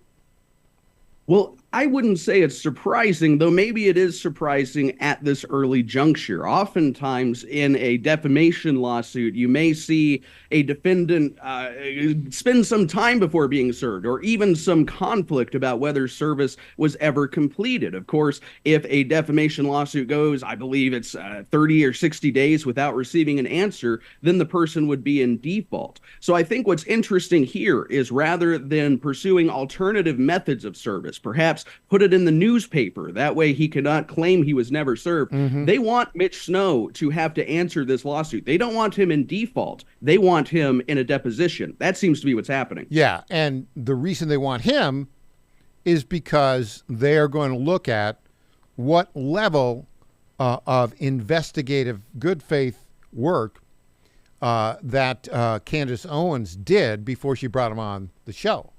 Because there are a lot of holes in the story, many of which she could have pursued, which she didn't. It seems to me. So that seems to be and then related to that, she's hired a very expensive, high-end attorney to represent her in that case. This thing is going to drag on for some time. Meanwhile, have you followed it? You're the first one that told us about this. Of all of the figures that she decided to interview, she's interviewing Hunter Biden. And she's released that, I guess, today. What are the big headlines that we see coming out of that? Candace Owens interviewing Hunter Biden, the crackhead, and the guy who's not been hauled into court to support his baby mama. So what we've seen so far, and this is just in some of the clips, some of the early reports. I obviously haven't sat down and watched this unique podcast yet, but it seems as though Candace Owens is going to bring Hunter Biden, the son of the former president of the United States, above, forget everything else. That's what the guy is. He's a Democratic icon, regardless of all of the sordid stories. And I think what they're going to do, Michael, is proceed to unify on a very specific topic. And that is opposition to Israel and so-called Jewish influence in the United States. I think that is going to be the headline from this episode. Candace Owens and Hunter Biden agree on one thing, and it has to do with a Middle Eastern nation. Well, apparently there's a second thing that they agree on. The headlines are saying he's praising her for her independent investigation. That is smearing, if you will, basically. With regards to the assassination of Charlie Kirk. What's that all about? Well, it doesn't surprise me. I mean, if you think about who Charlie Kirk was, in fact, it's almost insulting that Hunter Biden would say such a thing and expect to be taken seriously. Charlie Kirk existed to destroy Joe Biden's political project. He went all over the country, recruiting candidates, getting young voters excited, peeling young voters away from the Democratic Party. And so, of course, Hunter Biden is going to come out and say, I really love the effort that you have done that is, whether you intended it or not, Candace, destroying Charlie Kirk's legacy and painting his wife as an evil woman. Now, I think Candace will be unsuccessful at the end of the day, but of course Hunter would like that. Why wouldn't he like that? It's like saying that we're a big fans of when the Reverend Jesse Jackson started having friction with the rest of the Democratic Party. We love it when there's infighting. They do too. So the full interview is in the process of being released, but here is a Reason magazine article published just a few minutes ago. Hunter Biden has sat down for an interview with Candace Owens. It hasn't aired yet, but select clips are available on social media. So while it's not yet possible to get a feel for the overall tone of the conversation, we can nevertheless conclude that there's at least some warmth between the two. You think? Looks like they're best friends forever, right? BFF. Biden can be seen praising Owens for asking supposedly tough questions about the assassination of Charlie Kirk. Biden apparently says, quote, I listen to you and I go, right on, Biden said during the interview. But apparently, here's also what he has said. Quote, the D.C. elite of the left, they crushed my dad because he was never part of that club. He was never part of the Epstein class. I don't know. Hunter Biden criticizing the behavior of the Epstein class seems a little weird to me. Your thoughts? I mean, it's unhinged. The whole world, thanks in no small part to yours truly, read Ashley Biden's diary. We all know what her childhood was like. Even more of the world saw the revelations that came out of Hunter Biden's laptop. Many, many, many of us have seen this man in compromising intimate videos. I wish I could unsee them. I have never seen any member of this so-called Epstein class, which seems to consist of President Donald Trump. That's who he's talking about. Yeah, he hates Trump. Right. I've never seen a video of Trump like that. I've never even heard a rumor of Trump like that. There was a Billy Bush tape in 2016 that seems to be the worst thing Trump has ever said in his life. I think it is an attempt to rewrite history by a man who has been an obscene failure and is now attempting to hurt the other side as his final act of penance to the Democratic Party. Yeah. So why did Hunter Biden agree to do this interview? Oh, I'm sure it was his idea, Michael. I mean, Hunter Biden really has nothing to lose. He's got court cases. He, I believe, has judgments against him. It's probably a bit difficult for him to get hired on as a lawyer at any prestigious firm. I'm not even sure that he has a law license anymore. I think I'm not sure if he has. I think he has a law license, but I don't think he's ever practiced law, from what I can tell. I mean, he got some jobs with like a big credit card company. He went to Yale Law School. What does that tell you about Yale Law School? No, and he did pass the bar.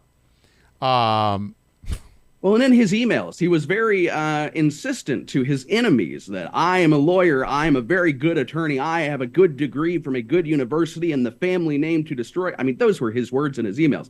So I think that he had nothing to lose by doing this interview and everything to gain. If he can peel off some of the Candace cult and turn them into the Hunter cult, that's his best strategy. Why did Candace do this? Because she's like desperate for somebody to, get headlines? Why did she do it? I think Candace Owens is seeing the Erica Kirk hatred bandwagon slowly dissipate. I think that this Charlie Kirk quote-unquote investigation is coming to its logical end. I don't think that Candace Owens can keep the shtick going, in other words, so she's looking for new elements to bring into the mix. And in fact, just yesterday, Candace Owens was interviewing a former associate of Charlie Kirk who really smacked her on television. It was embarrassing for her how bad she looked. And so I think she's trying to pivot, and she knows she can't pivot back toward the right. We don't want these crazy people on our side. So Candace Owens is going to go into the arms of the left. Interesting. I think you're probably right about that. All right, Tom, when we come back, got an interesting First Amendment case here in the state of Tennessee. And a guy just got like over $800,000 in settlement from a rural county. Let's talk about that with Tom Pappert after the break.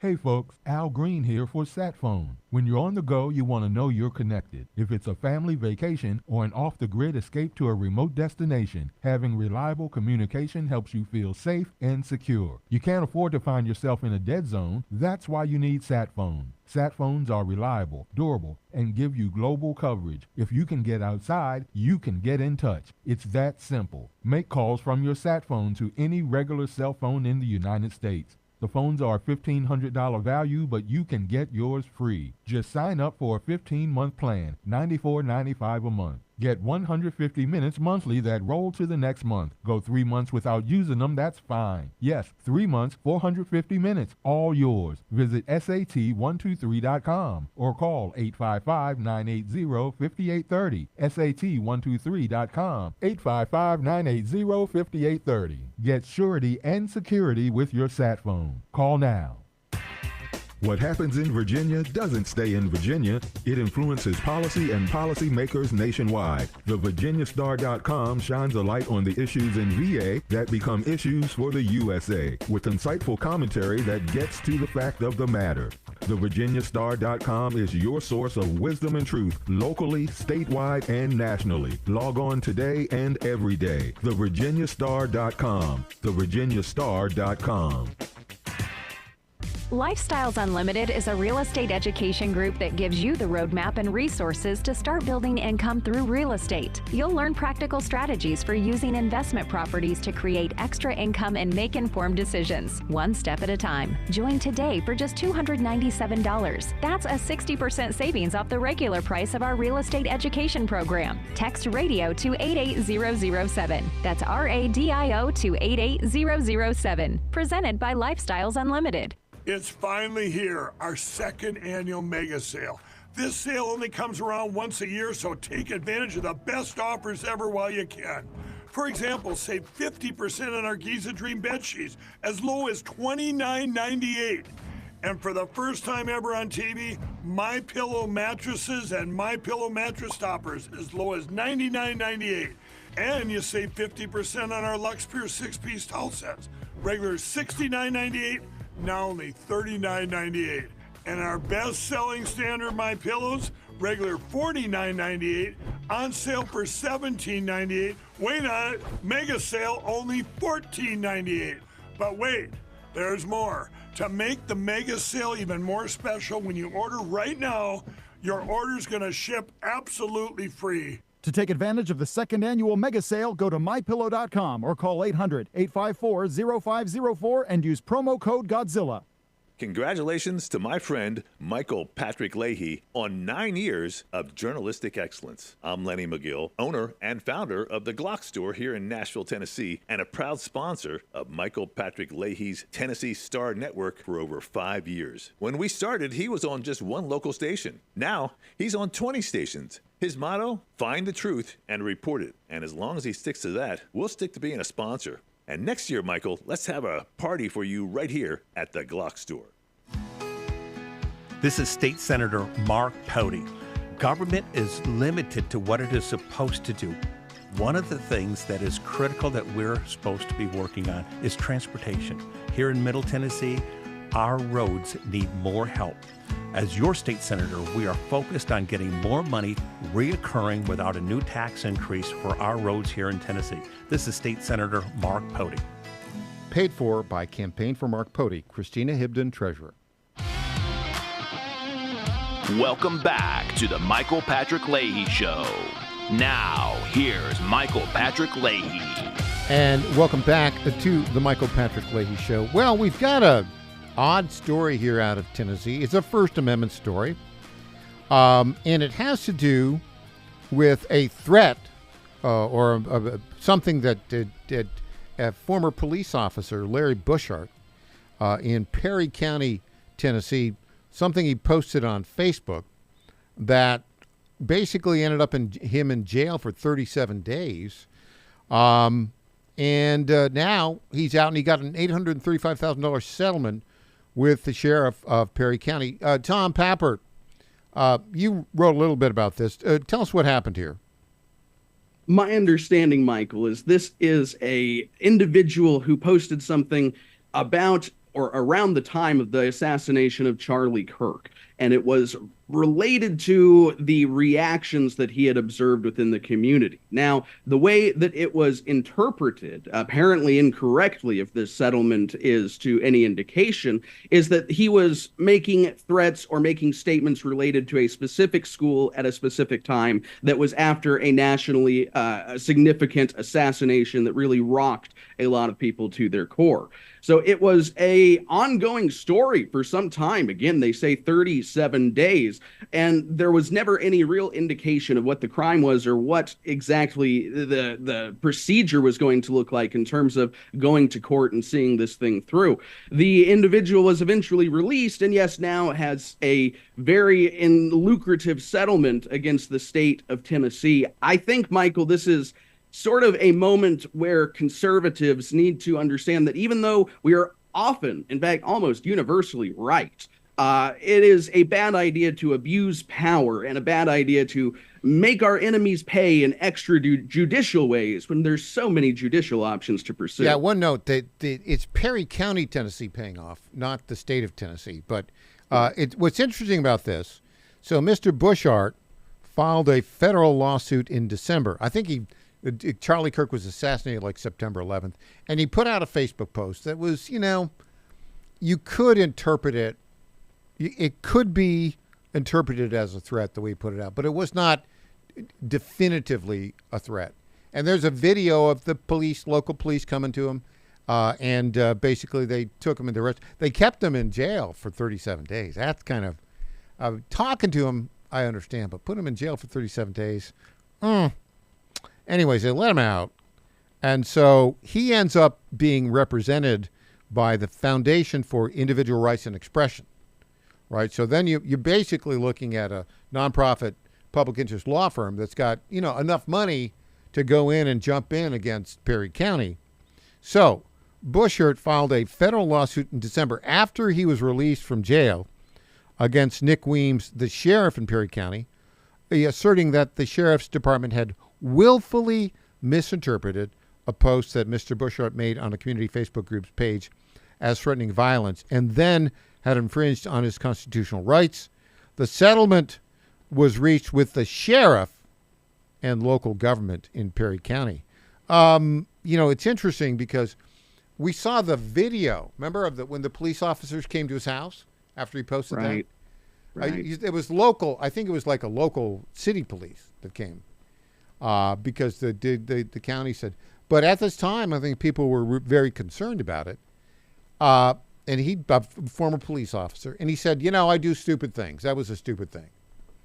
Sometimes, Tom, discretion is a better part of valor, right? Don't you think? And part of it might have been that the sheriff and the district attorney there in Perry County kind of, I think they would have handled this differently had he been represented at that time by attorneys from FIRE, that group. What do you think?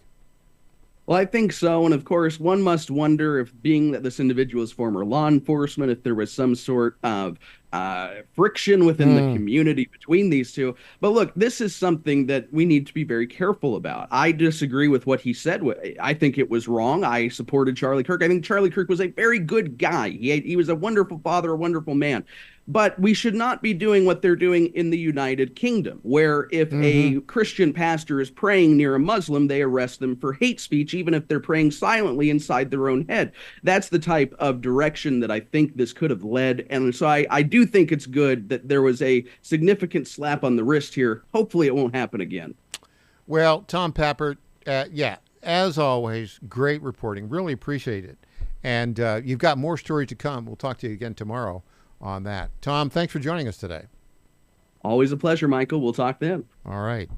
Now, in our next segment, we are going to turn our attention to the big dog. What do I mean by that? I'm talking about Donald Trump. Donald Trump is the big dog. And if you are endorsed by Donald Trump in a Republican primary, I think he's like 37-0 recently. And that's a winning streak that I think is going to continue. We're going to talk with our very good friend, the interim executive director of the Tennessee Conservative Coalition, the one, the only, Brian Floyd, when we get back. Back after this, I'm Michael Patrick Leahy, the website, TennesseeStar.com, TennesseeStar.com.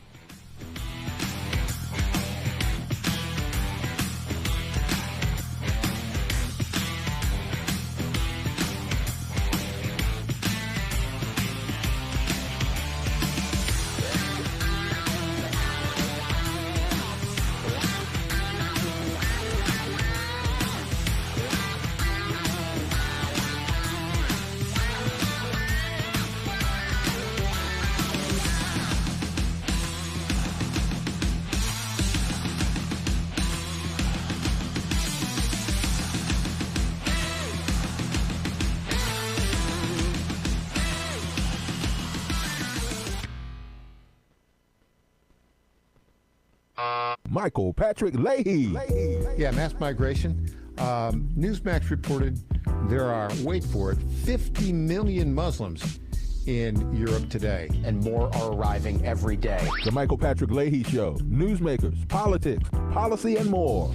Because European leaders still celebrate our failed experiment in open borders, these countries are falling apart and failing. The Michael Patrick Leahy Show. Weekday mornings, 10 Eastern, 9 Central on JFred's Media Network. Now more than ever, it's imperative to support companies that share our conservative values. That's why I can't be more excited to tell you that I've switched my family to Patriot Mobile. Patriot Mobile is America's only Christian conservative wireless provider. When you switch to Patriot Mobile, you shift your support away from the leftist, woke, progressive agendas of Big Mobile. Patriot Mobile's wireless service works perfectly and seamlessly as you go about your lives with exceptional nationwide coverage that uses the same towers the main carriers use. Patriot Mobile donates a portion of every dollar earned to causes you care about, to organizations that fight for religious freedom, First and Second Amendment, sanctity of life, and the needs of veterans and first responders. Patriot Mobile has plans to fit any budget, along with great discounts for our veterans and first responder heroes, as well as multi-line users. Switching is easy. Just go to patriotmobile.com/Godzilla or call their U.S.-based customer service team, 972-PATRIOT. That's 972-728-7468. Use offer code Godzilla for free activation.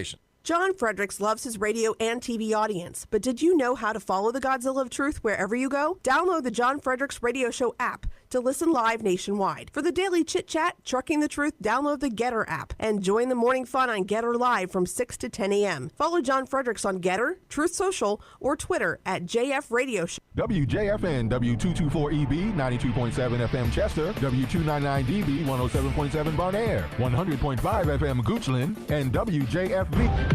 Breaking news at Town Hall. I'm Bob Agnew in Washington. President Trump says concern for the people of Cuba is behind the indictment of former Cuban leader Raul Castro. We have Cuba on our mind. Very important. Been a lot of problems for a lot of years, and this was I think it was a very big moment for people that, not only Cuban Americans, but people that came from Cuba that want to go back to Cuba, people that want to see their family in Cuba. I think this is a very big day, very important day. Federal prosecutors in Florida on Wednesday unsealed an indictment charging former Cuban leader Raul Castro and 5 others in connection with the Cuban military's fatal downing of 2 planes 30 years ago. A stunning new poll out that demonstrates some on the left are willing to believe just about anything when it comes to President Trump. Here's correspondent Laura Winters. The new poll finds nearly half of Democrats believe the shooting at the White House Correspondents' Dinner in Washington, D.C. was staged. The Fox News poll finds 49% of Democrats think the assassination attempt on President Trump was arranged. Only 10% of Republicans think this. Laura Winters reporting. A new directive would ask tech companies to submit their advanced AI models to a review by federal agencies. The White House's highly anticipated artificial intelligence and cybersecurity executive order will designate a coalition of national security and civilian agencies to ramp up scrutiny of cutting-edge AI models. Industry officials began receiving details of the directive from the White House on Tuesday night. One key question is whether the order will require a federal review of advanced AI models before they can be released, an idea the Trump administration had distanced itself from early this month after initially floating the proposal. The latest draft would ask developers of the systems to submit certain models to a voluntary review by a phalanx of federal agencies as far as 90 days before they're made public. Bernie Bennett in Washington. More on these stories at townhall.com. There's a moment nobody talks about with weight loss. It's the moment it stops working. The diet that worked before doesn't. Eating less stops moving the scale. That's not random. When your body's under stress, it slows your metabolism. That's why quick fixes eventually fail. At PhD Weight Loss, they focus on restoring your metabolism. And right now, when you call and mention Mike G, you'll get 2 free weeks and they'll pay for the cost of your food. Call 864-644-1900. That's 864-644-1900 or visit myphdweightloss.com. Veterans and active duty service members, when your call to service ends, your mission doesn't have to. Go from GI to IT in just a few months at My Computer Career. Prepare for a high-demand career in cybersecurity, protecting people, systems, and institutions from real cyber threats. Cyber warriors are needed now. Will you answer the call? Go to mycomputercareer.edu/CWP to learn more. That's mycomputercareer.edu/CWP, an elite CompTIA certification partner. VA education benefits are available to those who qualify. Here's Rich Thompson now with the Midday Wall Street Business Report. Lower open from Wall Street this morning as oil prices surge. Volatility, the watchword for the equities and the energy markets amid uncertainty over the course of the Iran war. Tehran currently reviewing the latest U.S. proposal for ending the war. Fewer Americans signed up for unemployment last week. Layoffs remain low despite a number of uncertainties that cloud the economy. Applications for jobless benefits for the week ending May 16th dropped by 3,000 to 209,000. That's fewer than the 213,000 new applications that economists had been expecting. Walmart delivered another strong quarter of sales as the discounter's speedy deliveries, combined with low prices, served as a magnet for shoppers across the income spectrum. But Walmart offered a cautious outlook amid so much economic uncertainty that continues to prevail.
It's the Michael Patrick Leahy Show, broadcasting live from downtown Nashville. Now, here's Michael Patrick Leahy. And welcome back to the Michael Patrick Leahy Show. We are delighted to welcome to our microphones here in studio, all-star panelist, good friend, interim executive director of the Tennessee Conservative Coalition, recently just got back from a mission trip We welcome the one, the only Brian Floyd. Welcome. Great to be back. So tell us about this mission trip you just went on. I went on a trip to the swamp.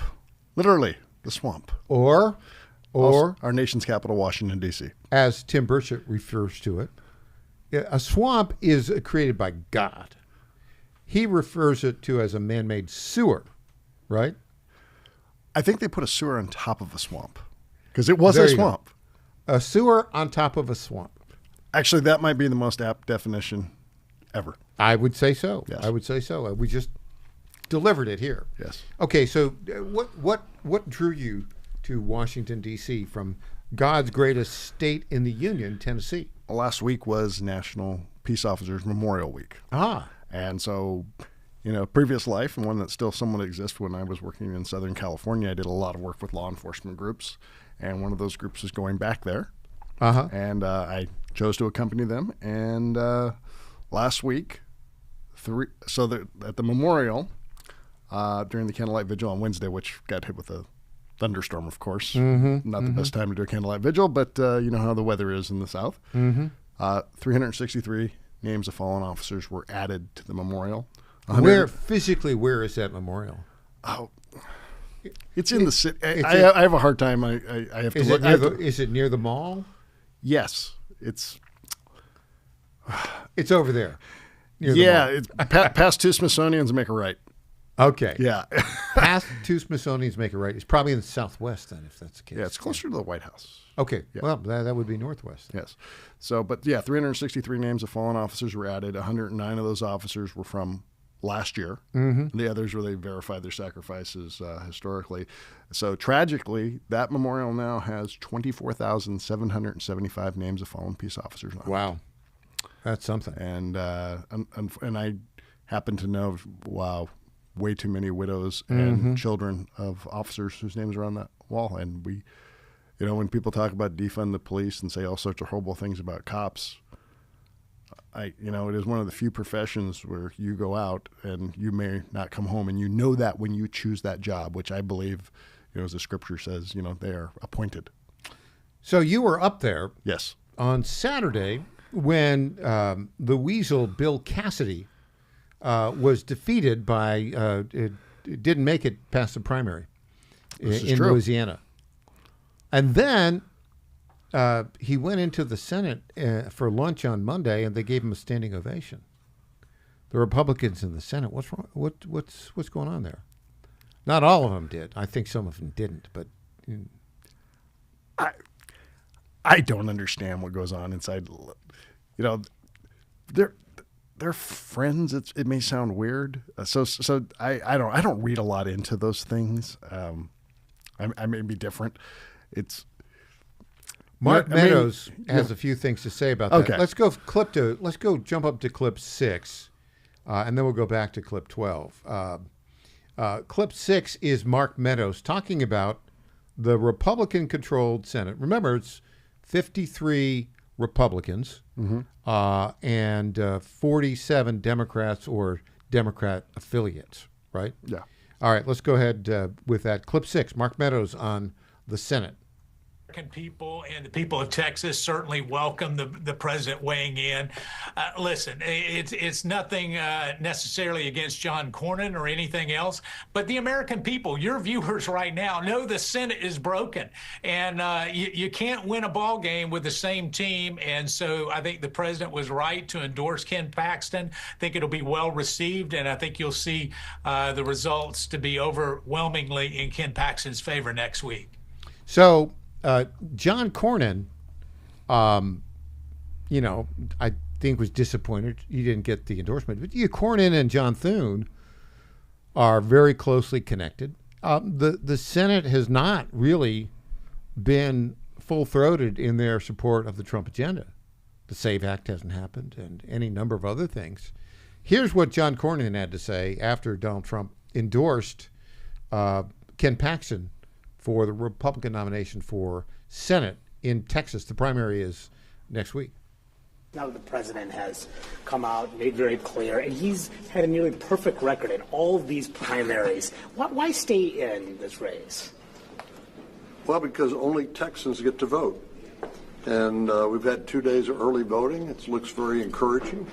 And I believe that we still have a very good chance of winning in the race. How much did the president, in your view, endanger the Senate majority by getting behind Paxton? Well, I think you'll have to talk to others. Really, I'm just focused on my race right now. And so what is your pitch to voters outside? That's, I don't know. He looks like he's kind of going through the motions to me. What's he going to do? The election is on next Tuesday, I think. Yeah, this is an open seat. He's a sitting U.S. senator. He has to finish the race. But as someone who has been in a congressional race, as you know, in the special election for the 7th District, when the president weighs in, that's kind of all she wrote. And Matt Van Epps went from 24% in Williamson County in early voting, and then on election day he had 54%. And the one thing that was different was that Donald Trump endorsed him the day after early voting closed. That might be what we call a clue. Yes. Right. So, but as a sitting senator, I can't see him withdrawing from the race, but I also can't see him winning the runoff here either. Yeah, and the interesting thing about it is, and he's an okay guy, but he's not a Trump guy, really. If you get to, he's Senate. The Senate's a unique place. Why is the Senate different than the House? 6-year terms. Yeah. 6-year terms. And, the other thing, which was interesting, because I was in the Russell Senate building when I was up there. Oh, you were? Yes. That's a big, the Senate offices are so different than the House offices, aren't they? Yes, but take a walk past the public restrooms.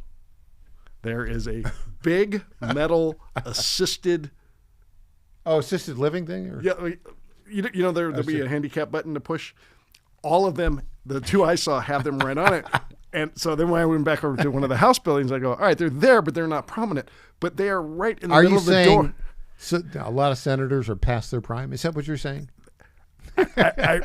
Joe Biden might be more indicative of what comes out of the Senate than most people know. Okay, let me throw a curveball your way.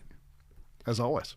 I have long said that our two houses of the legislature would work better if we got rid of the 17th Amendment, and that the senators would not be directly elected by the people, but instead represented by the state legislatures, because then they would support the state's interests. That was the original intent of the founders. It was their intent.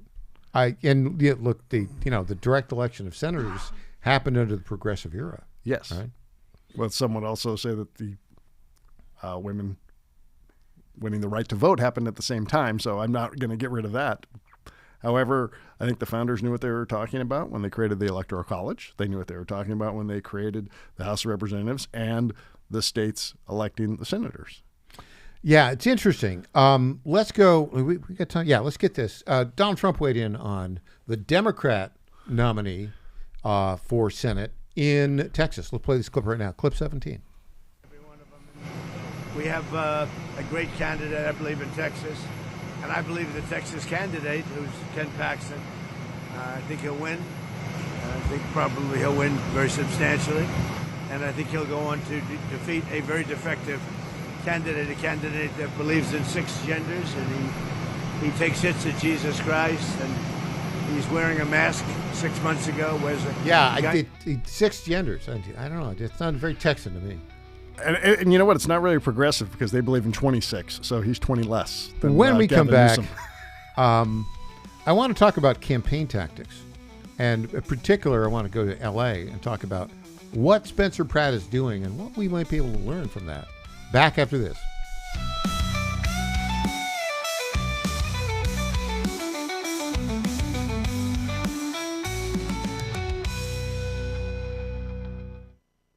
Hi folks. John Fredericks here for Freedom Alliance. Veterans are still struggling with the wounds of war. They came home with injuries that changed them forever. The flag-burning troublemakers in our streets remind me how fortunate we are to have patriots who served and fought, sacrificed, and never complained. We need to support them through organizations like the Freedom Alliance. It's Military Appreciation Month and time to support those who serve. Freedom Alliance is caring for combat veterans and military families. Combat veterans fought in the worst, most dangerous places on earth. Freedom Alliance takes them to nature's most relaxing locations so they can heal. Freedom Alliance gives injured troops mortgage-free homes, new cars, and all-terrain wheelchairs. For wounded vets, there's nothing like the stability of your own home, the reinsurance of a reliable vehicle, or the independence of a wheelchair that navigates snow, ice, beach, pasture, or most any terrain. Let's fight for those who fought for us. Go to freedomalliance.org/Godzilla and make a monthly gift that will improve the life of a military hero. That's freedomalliance.org/Godzilla. Make a contribution today. If you're like me, most moms find it difficult to prioritize self-care. Hi, it's Colleen, Program Director at the John Fredericks Media Network. With the demands of programming 13 radio stations, it's easy to forget about the things I should do for myself daily. And that's why I started with our company's Women's Challenge with Native Path Collagen Peptides. It's affordable and convenient care in just 1 scoop a day. There are so many incredible health benefits like bone and joint support, metabolism booster, and hair, skin, and nail improvement. I like to take a moment each day to prioritize myself and indulge in the health-boosting benefits of Native Path Collagen Peptides. I love mixing it up with all the different smoothie recipes, too. Learn more about Native Path Collagen Peptides and read 7 important reasons why you should be taking collagen peptides at getnativepath.com/Godzilla. Prioritize your self-care with Native Path Collagen Peptides. Try it risk-free for as low as $21 today and get free shipping at getnativepath.com/Godzilla. Target.com. Target.com is an online e-commerce tire retailer. We are here to serve the American public with the best possible customer service, the best pricing, and we make it extremely easy. We have many name brands and a lot of low-cost tires. The price is right, and it's easy. You go online to Target.com, Tireget.com, Target.com. You go there, you put your zip code in, all the inventory displays right in front of you. You can call in for help if you want to. We'll help you get the tire that you need.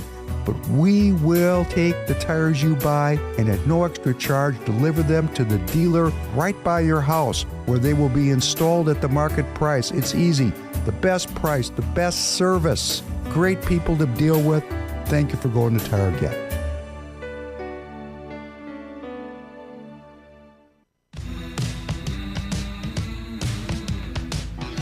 Welcome back to the Michael Patrick Leahy Show. Now, here's Michael Patrick Leahy. Our guest, good friend Brian Floyd, interim executive director for the Tennessee Conservative Coalition and a political expert, operative, shall we say, right? That'll work. Do you get the sense that the way the game is being played is now changing dramatically? Yes. Case in point, have you followed what's going on in Los Angeles? Well, you spent some time in Southern California. I lived in Pasadena for a while, which is L.A. County. But yeah, you can't. You've lived in L.A. Well, not in Los Angeles itself, but in Los Angeles County. Pasadena is not in the city of. It's a city on its own. Yeah, it's within L.A. County. Yeah, yeah. But Los Angeles, the second largest city in America, going straight down the tubes, right? Yeah, down the tubes. How did Karen Bass ever become mayor of Los Angeles? I mean, she's a straight out incompetent communist. Because Rick Caruso had been a Republican. What was wrong with Rick Caruso? He was actually the perfect candidate, but he had been a Republican. So the Democrats, she was true blue, as they would say, and so she won. How much did Rick Caruso? It was a pretty close race. He's a real estate developer, right? Yeah, he malls.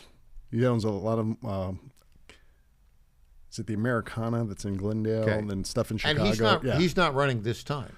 He's not running this time. He was encouraged to run for governor, and he's just, they're just going to do it on the statewide level. Why would I do it? Yeah. And he didn't want to run again for mayor. No, He didn't want to. Okay. Yeah.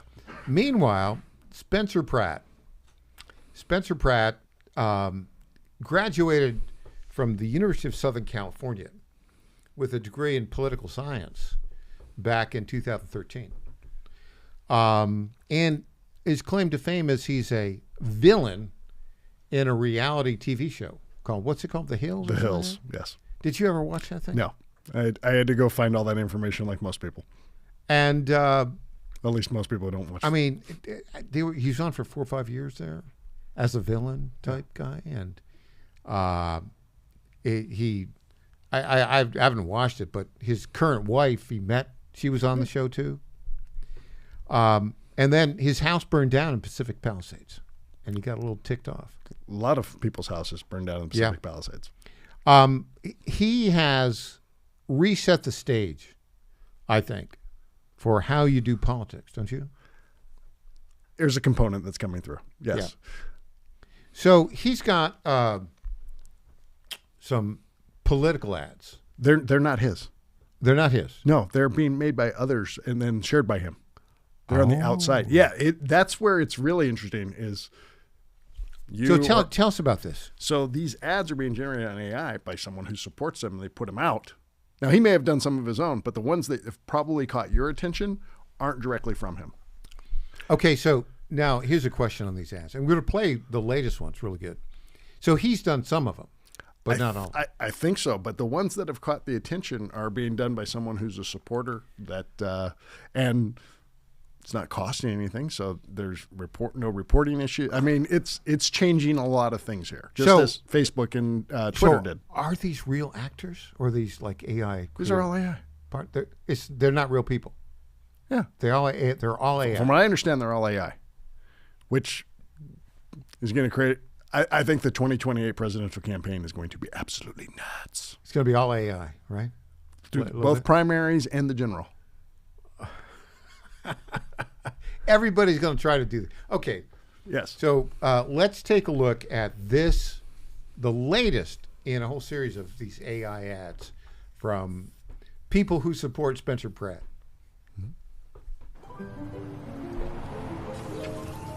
This mayor race is really heating up. Who you guys voting for? Haven't decided? Same, haven't really been following it. Same. Same? Same. I'm not MAGA or anything, but the city's kind of gone, right? Oh yeah, Jessica stepped on a needle at the playground the other day. I'm not MAGA or anything, though. I'm not MAGA or anything, but have you been downtown lately? Looks like an episode of The Walking Dead. Not that I'm MAGA or anything, though. Spencer Pratt seems like he has some good ideas. Not that I'm MAGA or anything. He does seem really angry all the time, though. Well, they did burn his house down. Also, apparently he's staying at the Bel Air Hotel, not the trailer on his property. Well, yeah. They burned his house down. Okay, we're all adults here. How about on 3 we just say who we're voting for? 1, 2, 3. Spencer Pratt. Yeah. Spencer Pratt. Spencer Pratt. Can you imagine if our wives knew? We're all voting for Spencer Pratt, right? Of course. Obviously. I wish I could vote like yesterday. Yeah, and that is like really good. That is really good. Not that I'm MAGA or anything. Well, and there's and because a Republican will never get elected in Los Angeles. Yeah. So right? Karen Bass was done after the Pacific Palisades fire. She was done. Donald Trump was inaugurated as president again. Then the ICE enforcement action started. She came out anti-ICE and anti-Trump and saved her entire career off of that, not off of anything she has done as mayor. And that gives you the idea of the LA mentality. And so they did that ad, not that he's MAGA, because you can't be in Los Angeles. Not get elected anyways. Speaking of Karen Bass and her attacks on Trump, to your point, clip 14, let's see what she has to say here. Hugo Soto Martinez, who has endorsed you. He wants to explore ways to let non-citizens vote in city elections. I know that there are some cities that already do this, but politics is all about timing. With Donald Trump in the White House, is this the right time for Los Angeles to go down this path? Well, I think we need to explore it. Now, I've not seen exactly what he's calling for. I have a little familiarity of what happens in other cities. And for example, some cities will allow people to vote in like city council and school board elections because they pay local taxes, but they are not necessarily undocumented. They might be here completely legally, but have not finished the citizenship process. So we'll wait and see. Which means she wants illegals to vote. Yeah. All right. Well, look.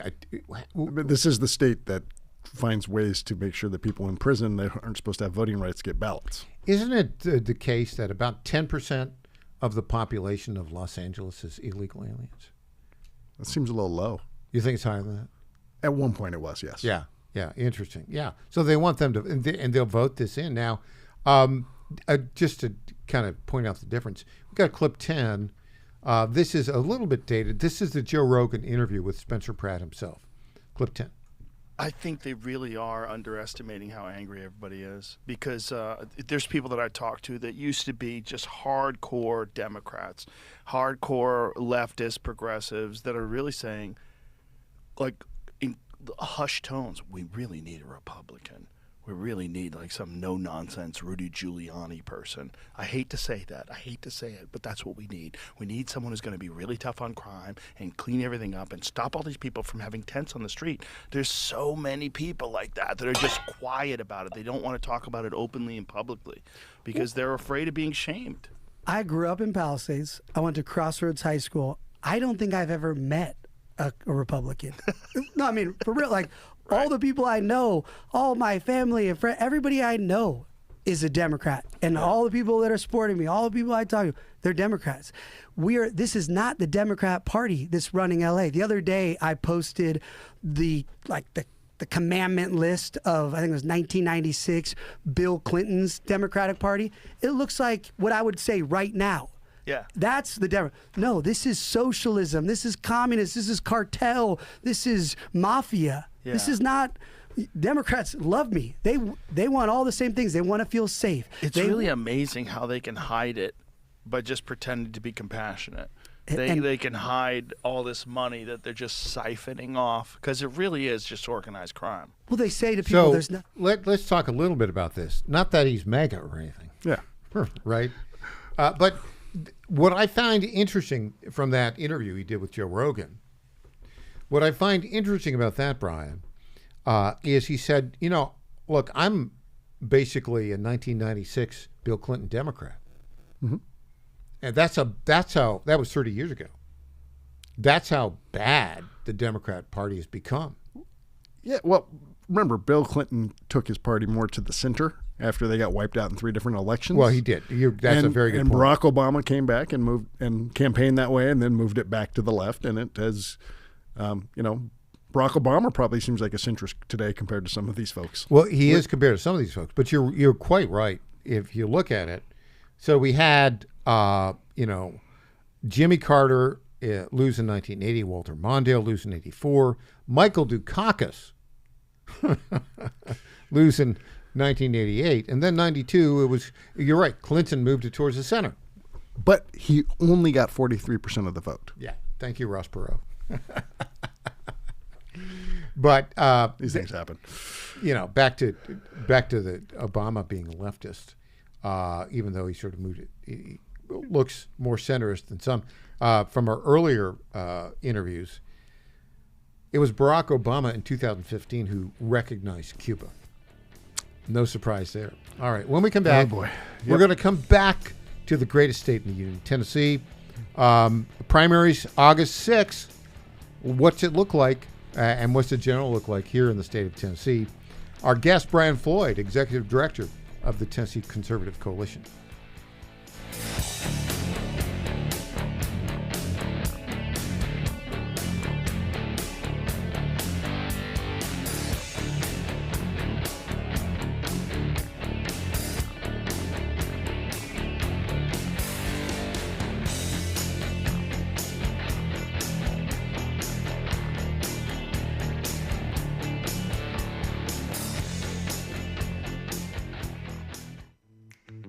let's get real for a minute. Today's customers aren't just searching on Google anymore. And if your business isn't keeping up with new technology, you are getting left behind. EJ Host here, founder of the Digital Footprint Management Agency and official guest host of The Michael Patrick Leahy Show. Customers are asking AI, they're scrolling social, they're checking maps. Does your business show up everywhere your customers are searching? Go to getfoundeverywhere.com and get your business to show up across AI search tools, social platforms, maps, and more. Need smarter ads that actually convert? We've got it. Need a modern website built to rank and perform? Done. Want to show up in AI-driven search results that your competitors don't even understand yet? We've got you covered, and the solutions are more affordable than ever. See how easy it is to grow your business and get more customers. Go to getfoundeverywhere.com. This is State Senator Mark Pody. Government is limited to what it is supposed to do. One of the things that is critical that we're supposed to be working on is transportation. Here in Middle Tennessee, our roads need more help. As your state senator, we are focused on getting more money reoccurring without a new tax increase for our roads here in Tennessee. This is State Senator Mark Pody.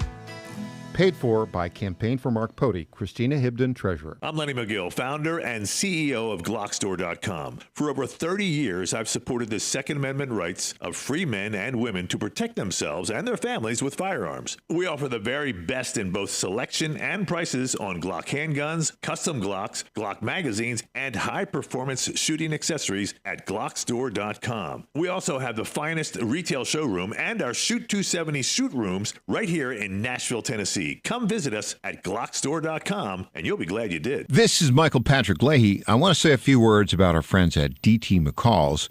This is a place to go if you want appliances, furniture, lawn equipment, or gun safes. They have 5 locations in Middle Tennessee, Franklin, Carthage, Lebanon, Cookeville, and Lafayette, and have been a family-owned business for more than 100 years. We bought our refrigerator and dishwasher from DT McCall's, and these appliances have been great. And the delivery and installation service was just fantastic. By the way, free delivery and haul away of your old appliance or furniture within 125 miles of Carthage. And DT McCall's is one of the top 10 dealers of Cub Cadet lawnmowers in the country. And don't forget, you can get your Liberty gun safes there. That's DT McCall's on the web at dtmccalls.com. Welcome back to the Michael Patrick Leahy Show. Now, here's Michael Patrick Leahy. Welcome back to the Michael Patrick Leahy Show. I just have to say, Brian Floyd, we have the very best producer in radio in Tennessee. 100%. Patrick. Always on top of it. Make sure that I always hit my cue.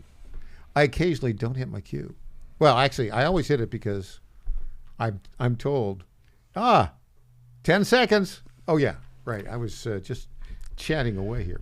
Okay, let's talk about Tennessee. Greatest state in the union. It is, yeah. I am. It is. I'm happy to live here. It's really interesting if you ask why is Tennessee the greatest state in the union today in 2026? Very clearly, it's because in 2020, Tim Burchett, Diane Black, May Beavers, the late, great Phil Valentine, Steve Gill, and, of course, Senator Marsha Blackburn stood up, got the horn honkers going, and defied a rhino governor and stopped a state income tax by 1 vote. Yes, and one of the things about Tim Burchett to remember is they threatened his father's job. The governor did, and another person, Rusty Crowe. Yeah. And they actually eliminated his position, I believe. The governor did. Yeah, yeah. But it's interesting to look at the transformation of Tennessee. I'll give you some examples. So that in 2000, of course, it was that. Then the Tea Party movement came along, and we started the Tennessee Star. Well, I was writing about Tennessee from Breitbart from like 2010 on. And it was really, if you look at the history of Tennessee, we had Democrat governors with the exception of Governor Dunn. Yeah, Winfield Dunn. Winfield Dunn. And then Lamar Alexander, served 2 terms, and then Don Sundquist. But they were all, before that, they were all Democrats. Yes. All Democrats. And there were, in essence, supermajorities in the state legislatures. Yes. Of Democrats. And if you look at the congressional seats, in 1990, I moved here in 91. In 1990, we had a Democrat governor. We had supermajority in the state legislature, and the congressional delegation was 6D, 3R. By 2000, 2000 began. There was a critical mass, right? In 2000, there were 5 Republicans in Congress and 4 Democrats. So it started to switch by then. That was a pivotal election for the country because Al Gore was denied his home state. Because if he had won Tennessee, he didn't need Florida. And if you think about it, he lost Tennessee. Yes. Things changed right around then. Of course, we had in the late 90s and, Fred Thompson, Bill Frist won. 94 was a big year. Yeah, big year.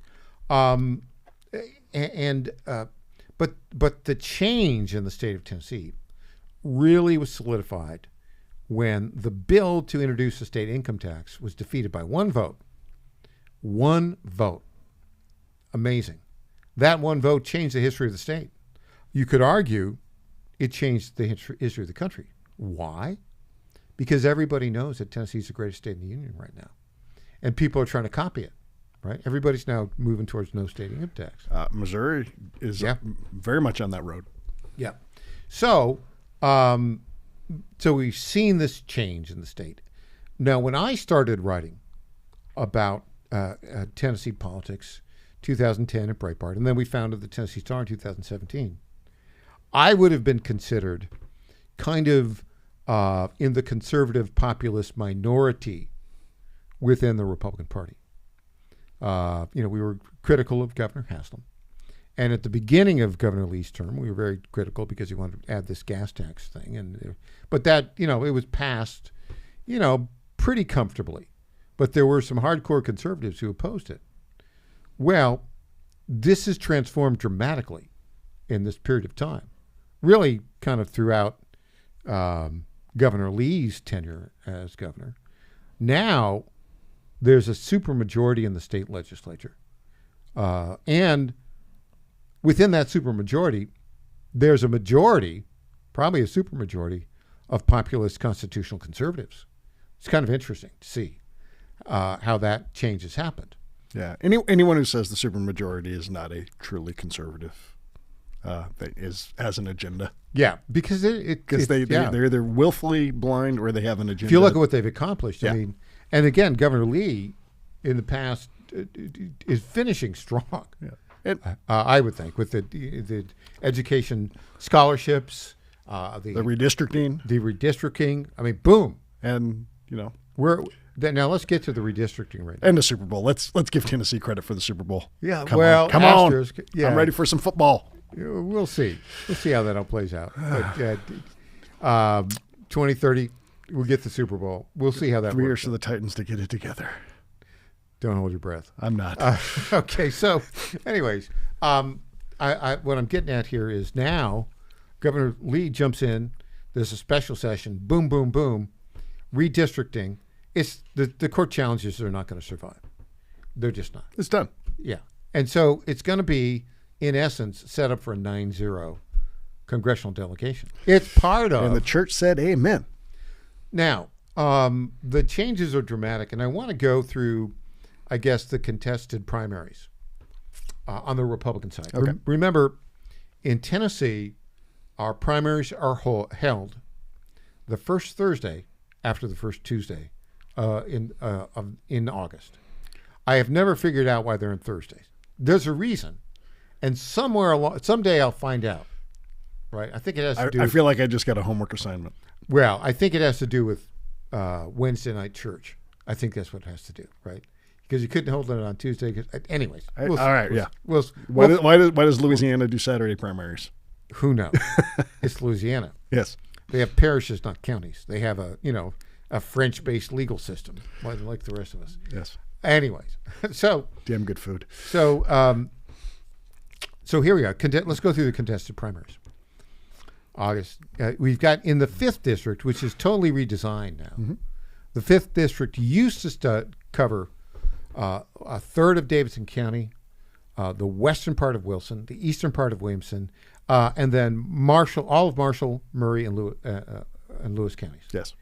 Now, it doesn't. It contains, and it's represented by Andy Ogles, who's won 2 elections there. Now, the 5th district contains basically no Davidson County, mm-hmm. the western part of Williamson County, right? Not the eastern part, the western part, and parts of the western part of Murray County, excluding the city of Columbia, and then goes all the way up to Clarksville, mm-hmm. and then it shoots due west to the Mississippi, Lake County, Obion County, and then it shoots down the Mississippi to Shelby County. That is a classic mm-hmm. gerrymandered district. You say that like it's a bad thing. No. Okay. I'm in favor of partisan political gerrymandering. It is as old as the country. Since Elbridge Gerry in 1812 yes. signed off on a gerrymandered salamander-like district in Massachusetts. But so anyways, there's a challenge. Charlie Hatcher, nice guy, I've met him. Former agriculture commissioner here. Mm-hmm. His kids he's got Hatcher Dairy. Mm-hmm. His kids had a little show for a while on, I think, National Geographic or something like that. Oh, yeah. Yeah, it was a nice little show, I thought. He's a good guy. Mm-hmm. He doesn't live in the district. Nope, not required under the Constitution. You only have to be a resident of the state. Politically, it's helpful. Yes. Legally, you can do it. But, I mean, there were times when, back until 1842, some states elected members of Congress at large, right? A couple of them still do, don't they? No. I thought we had at large. Well, that's Wyoming, couple. Because they only have one district. Right. Oh, I know what you mean. I'm sorry. But that's okay. So Charlie's in it. Nice guy. Yeah. I don't know what his message is. He doesn't live in the district. I think his message is he doesn't like Andy. I think that's right. And, the interesting thing to me is you look at the new counties that are going to be in the 5th district. Those are very solid Trump districts. Yeah, Andy Ogles is a very solid vote. He's been endorsed by Donald Trump. Yes, for the Donald Trump's America First agenda, which is the Republican Party's agenda. He's a team player for Donald Trump. Andy Ogles is getting reelected. You saw the results of Tuesday. Yeah. And Charlie, nice guy. Yes. We probably have him on the show. Dr. Hatcher had the perfect opportunity to bow out of this race gracefully when he was drawn out and say that. Well, I think he wants to have people have the opportunity to choose him. He doesn't have anything distinctively different other than he's not Andy. The only thing he could say that I'm not Andy is I'm not going to vote with Donald Trump. That is not a good thing to run on in a Republican primary. Well, I think he was going to say, I'll vote with Trump on the primaries, on every issue, but I'm not Andy. I don't have some of the financial, issues that Andy has. That's the only thing stuff's all been dropped, so I'm not concerned about that. I understand. Andy's going to win. Andy's going to win. And Charlie, we're happy to have you in, and we'll be very nice. And he's a nice guy. Yeah. Now, the 9th, holy cow. The 9th goes from about a third of Shelby County. Mm-hmm. It extends across about, half a dozen rural counties, all the way to Lincoln County, mm-hmm. On the border with Mississippi, then goes up towards Nashville, and includes Bedford County and parts of Williamson County, and also a little bit of Rutherford County. I mean, it's like a huge district. The contenders. Well, Charlotte Bregman mm-hmm. Has run in that old 9th district, which used to be all of Memphis. Mm-hmm. She's a black Republican. She's never gotten more than 30% of the vote 5 times she's run. She doesn't have any money. She's a nice person. Perennial candidate. Yeah. And then you've got Brent Taylor, who just put $1 million of his own money in. Cha-ching. Who also is a state senator whose theme has been Make Memphis Matter, who's made things happen. Help get the task force there. Memphis is on the verge of a renaissance, and Brent Taylor is one of the driving forces behind that.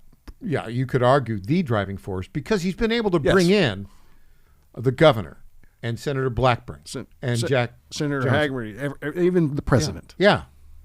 And then you've got this odd duck who represents me in the state legislature. I'm sorry. Todd Warner. I'm sorry.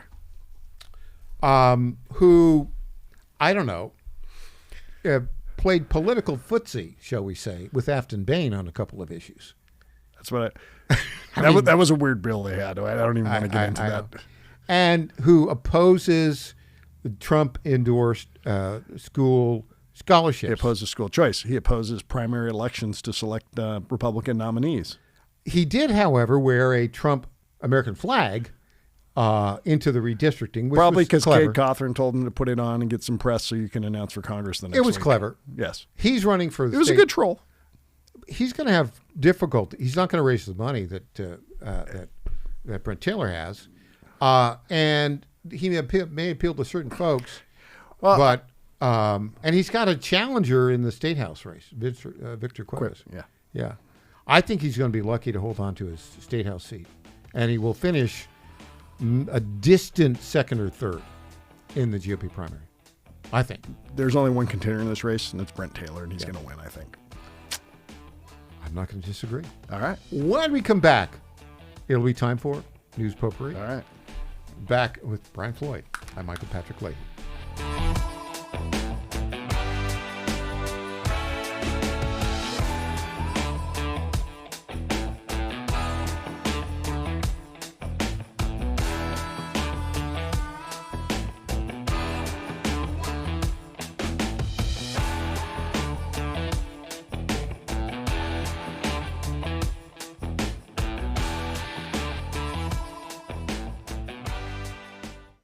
Tom Carmichael, CEO of Soul Tea, a supplement to help you have a healthier heart and stronger cardiovascular system. At Soul Tea, we regularly get emails from our customers telling us how Soul Tea has helped them.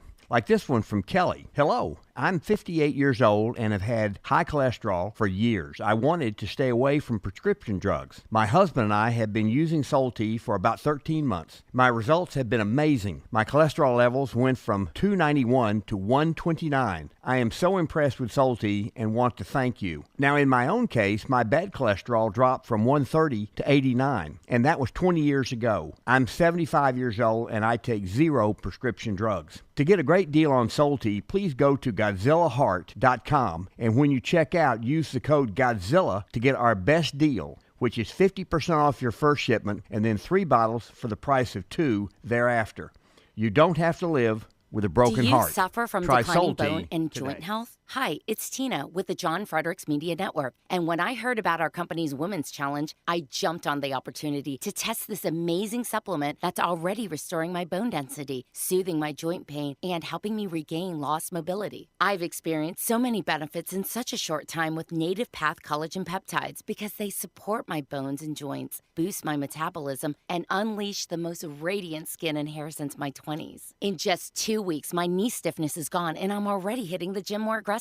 And I get so many compliments on my glowy skin and shiny hair. Native Path Collagen Peptides are so easy to take. They're tasteless, odorless, and mix great with my morning coffee. Read thousands of 5-star reviews at getnativepath.com/Godzilla. Level up your self-care with Native Path Collagen Peptides. Try it risk-free for as low as $21 today. And get free shipping at getnativepath.com/Godzilla. In 2008, the amount of concentrated time people could spend on a task without becoming distracted was 12 seconds. 5 years later, it was only 8 seconds, 1 second less than a goldfish. If you're often distracted or have trouble recalling information, you're likely to fall behind in the demanding, fast-paced 21st century. In other words, brain performance is more critical now than ever. Boost your brain power with Healthy Cells Focus Plus Recall. Science-backed nootropics to help you sharpen focus, concentrate longer, enhance recall, improve mental speed, learn rapidly, and be more alert. It's a pill-free brain supplement made with maximum absorption ingestible gel technology, designed to feed your brain at the cellular level. Take it for a test drive. Go to healthycell.com and use code GODZILLA for 20% off your first order of Focus Plus Recall. That's healthycell.com, code GODZILLA for 20% off. Welcome back to the Michael Patrick Leahy Show. Now, here's Michael Patrick Leahy. Welcome back to the Michael Patrick Leahy Show, broadcasting live from our studios in Nashville, Tennessee. In studio, our very good friend, the interim executive director of the Tennessee Conservative Coalition, the one, the only, Brian Floyd. Brian, guess what time it is? Is it News Potpourri time? It's time for News Potpourri. All right. I don't know why. I still love that schmaltzy music. News Potpourri. Brian, this is the portion of the program where we talk about the stories that are of note, don't necessarily merit a full segment, and may have a touch of irony. Now, you lived in California. Yes. Gas prices, everything is very high there. Chevron is pushing back on it. Here we go. Here's what they have to say. Who's responsible? Donald Trump or California taxes? All right, check it out. We're at Chevron. Sacramento policies did this. Now you pay more. California politics are choosing foreign oils and fuel over local jobs and lower costs. This is at the Chevron. Right here, okay? Right here. That's a good message, wouldn't you say? California, everything is so expensive in California. It just doesn't work. Yeah, and the legislature punted the responsibility on the gas taxes to an agency that sets them. They can overrule them. They never do. They never do. All in the name of climate change. Yeah, crazy. Okay, speaking of crazy, Tucker Carlson used to be a sane person. And maybe he is rational in what he's trying to accomplish. He's trying to keep his new media empire afloat by appealing to the fringes. Here's what he had to say about the stunning, crushing defeat of his buddy Thomas Massie, who lost by 10 points on Tuesday in the Kentucky GOP primary in the 4th District. I'll just read this, get your reaction. Thomas Massie, this is Tucker, quote, Thomas Massie's primary defeat is the saddest political development in a long time. It marks the end of the congressman's time in office, the death of MAGA, and the destruction of any hope in the current GOP. On the bright side, nothing will be the same moving forward. By eliminating one of our country's most popular lawmakers simply because he believes in America first, the globalist lobby has officially gone too far for the people to bear. End quote. Tucker's crazy. He's in complete agreement with Ro Khanna. Yeah, Tucker's gone nuts. He's gone left. Well, they say the riches are in the niches, and so he's figured out his niche that he's going to drill. Yeah, so it's either intentional or he's lost it. And he's gone into the crazy populist leftist niche. Yeah, and look, it's also the anti-Semitic niche, and I saw that from Massey's comment, which was absolutely despicable. Yeah, despicable. Yeah, so the comment. We don't have to get. We've played the clip many times here. Yeah, he went in and on his concession speech, he said, "Yeah, I'm sorry I'm late. I wanted to call Ed Gowering, but I had a hard time finding him in Tel Aviv." Yeah, what a jerk. Yeah. No, well, so the voters got it right, despite how much money was spent, whatever the spin is. They got it right. He needed to be retired. His self-righteous hypocrisy needed to go. So they finally released the autopsy report for the 2024 Democrat presidential campaign. Here is Fox News reporting on it. Let's play the clip right now. The DNC finally releasing its autopsy report on the 2024 presidential election.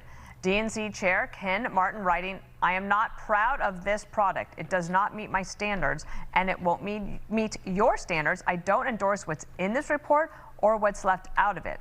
Shannon Bream is the anchor of Fox News Sunday. She joins us now. So this just happened.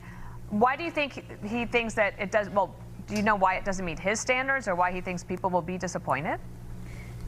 Well, we're going through what CNN says is this report. We haven't verified it independently, but it's got all kinds of notations on it that are apparently the DNC's objections or questions that it had.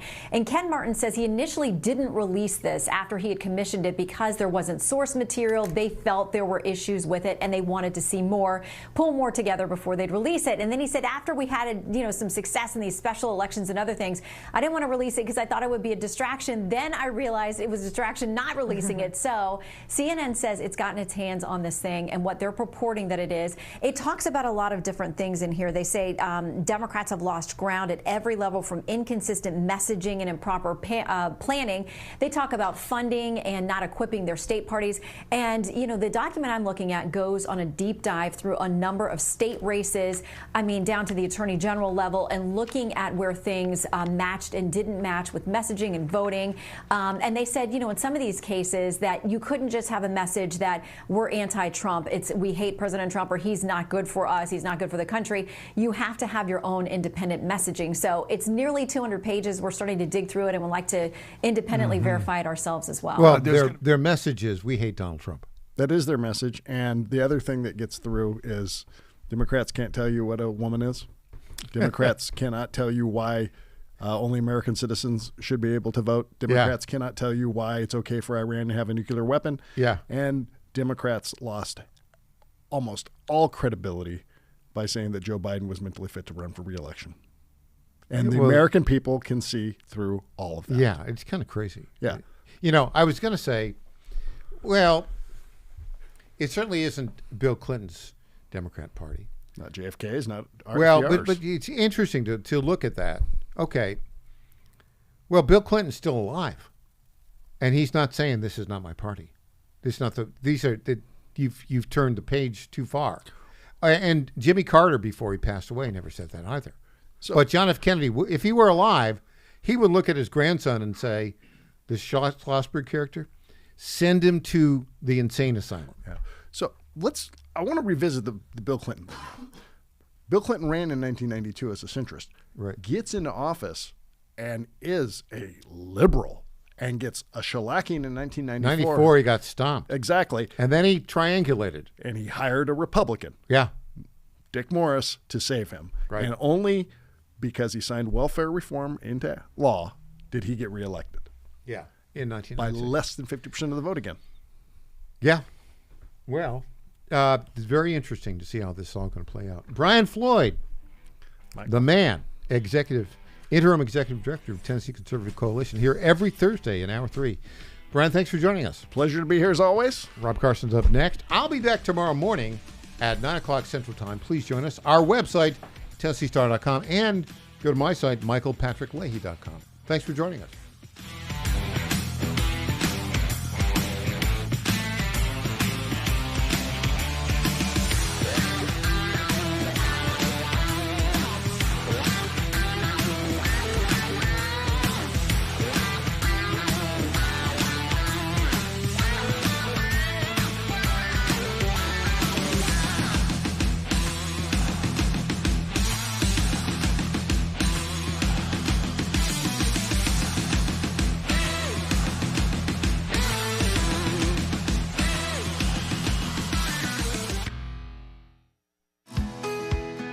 This is State Senator Mark Pody. Government is limited to what it is supposed to do. One of the things that is critical that we're supposed to be working on is transportation. Here in Middle Tennessee, our roads need more help.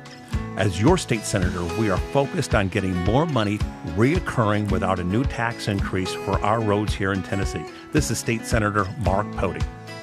Paid for by Campaign for Mark Pody, Christina Hibden, Treasurer. Hey there, it's Lenny McGill, founder and CEO of GlockStore.com. For over 30 years, I've supported our Second Amendment rights with GlockStore.com, the world's #1 source for Glock handguns, parts, and accessories. I also support accurate, unbiased journalism like the Michael Patrick Leahy Show. His team broke the Kilmar Abrego Garcia traffic stop and was the first to obtain that video. Independent journalism at its finest. Visit us at GlockStore.com. Listen to Michael Patrick Leahy and make America great again. FlatFeeNashville.com is a full-service real estate brokerage that charges homeowners a upfront flat fee of $999 to completely list, market, and sell your home. We are all about saving consumers money, saving that equity. Nobody should hire an agent and feel like when that agent walks in the door, that agent is more concerned about the down payment on their next Mercedes purchase versus saving the equity that those homeowners have worked hard for. I've spent my entire career in ensuring that the equity that people save and they put into their monthly mortgage every single month, as much of that as we possibly can goes back to them when they go to list and sell that home. The idea is to give homeowners the ability to really create generational wealth. Flatfeenashville.com, flatfeenashville.com.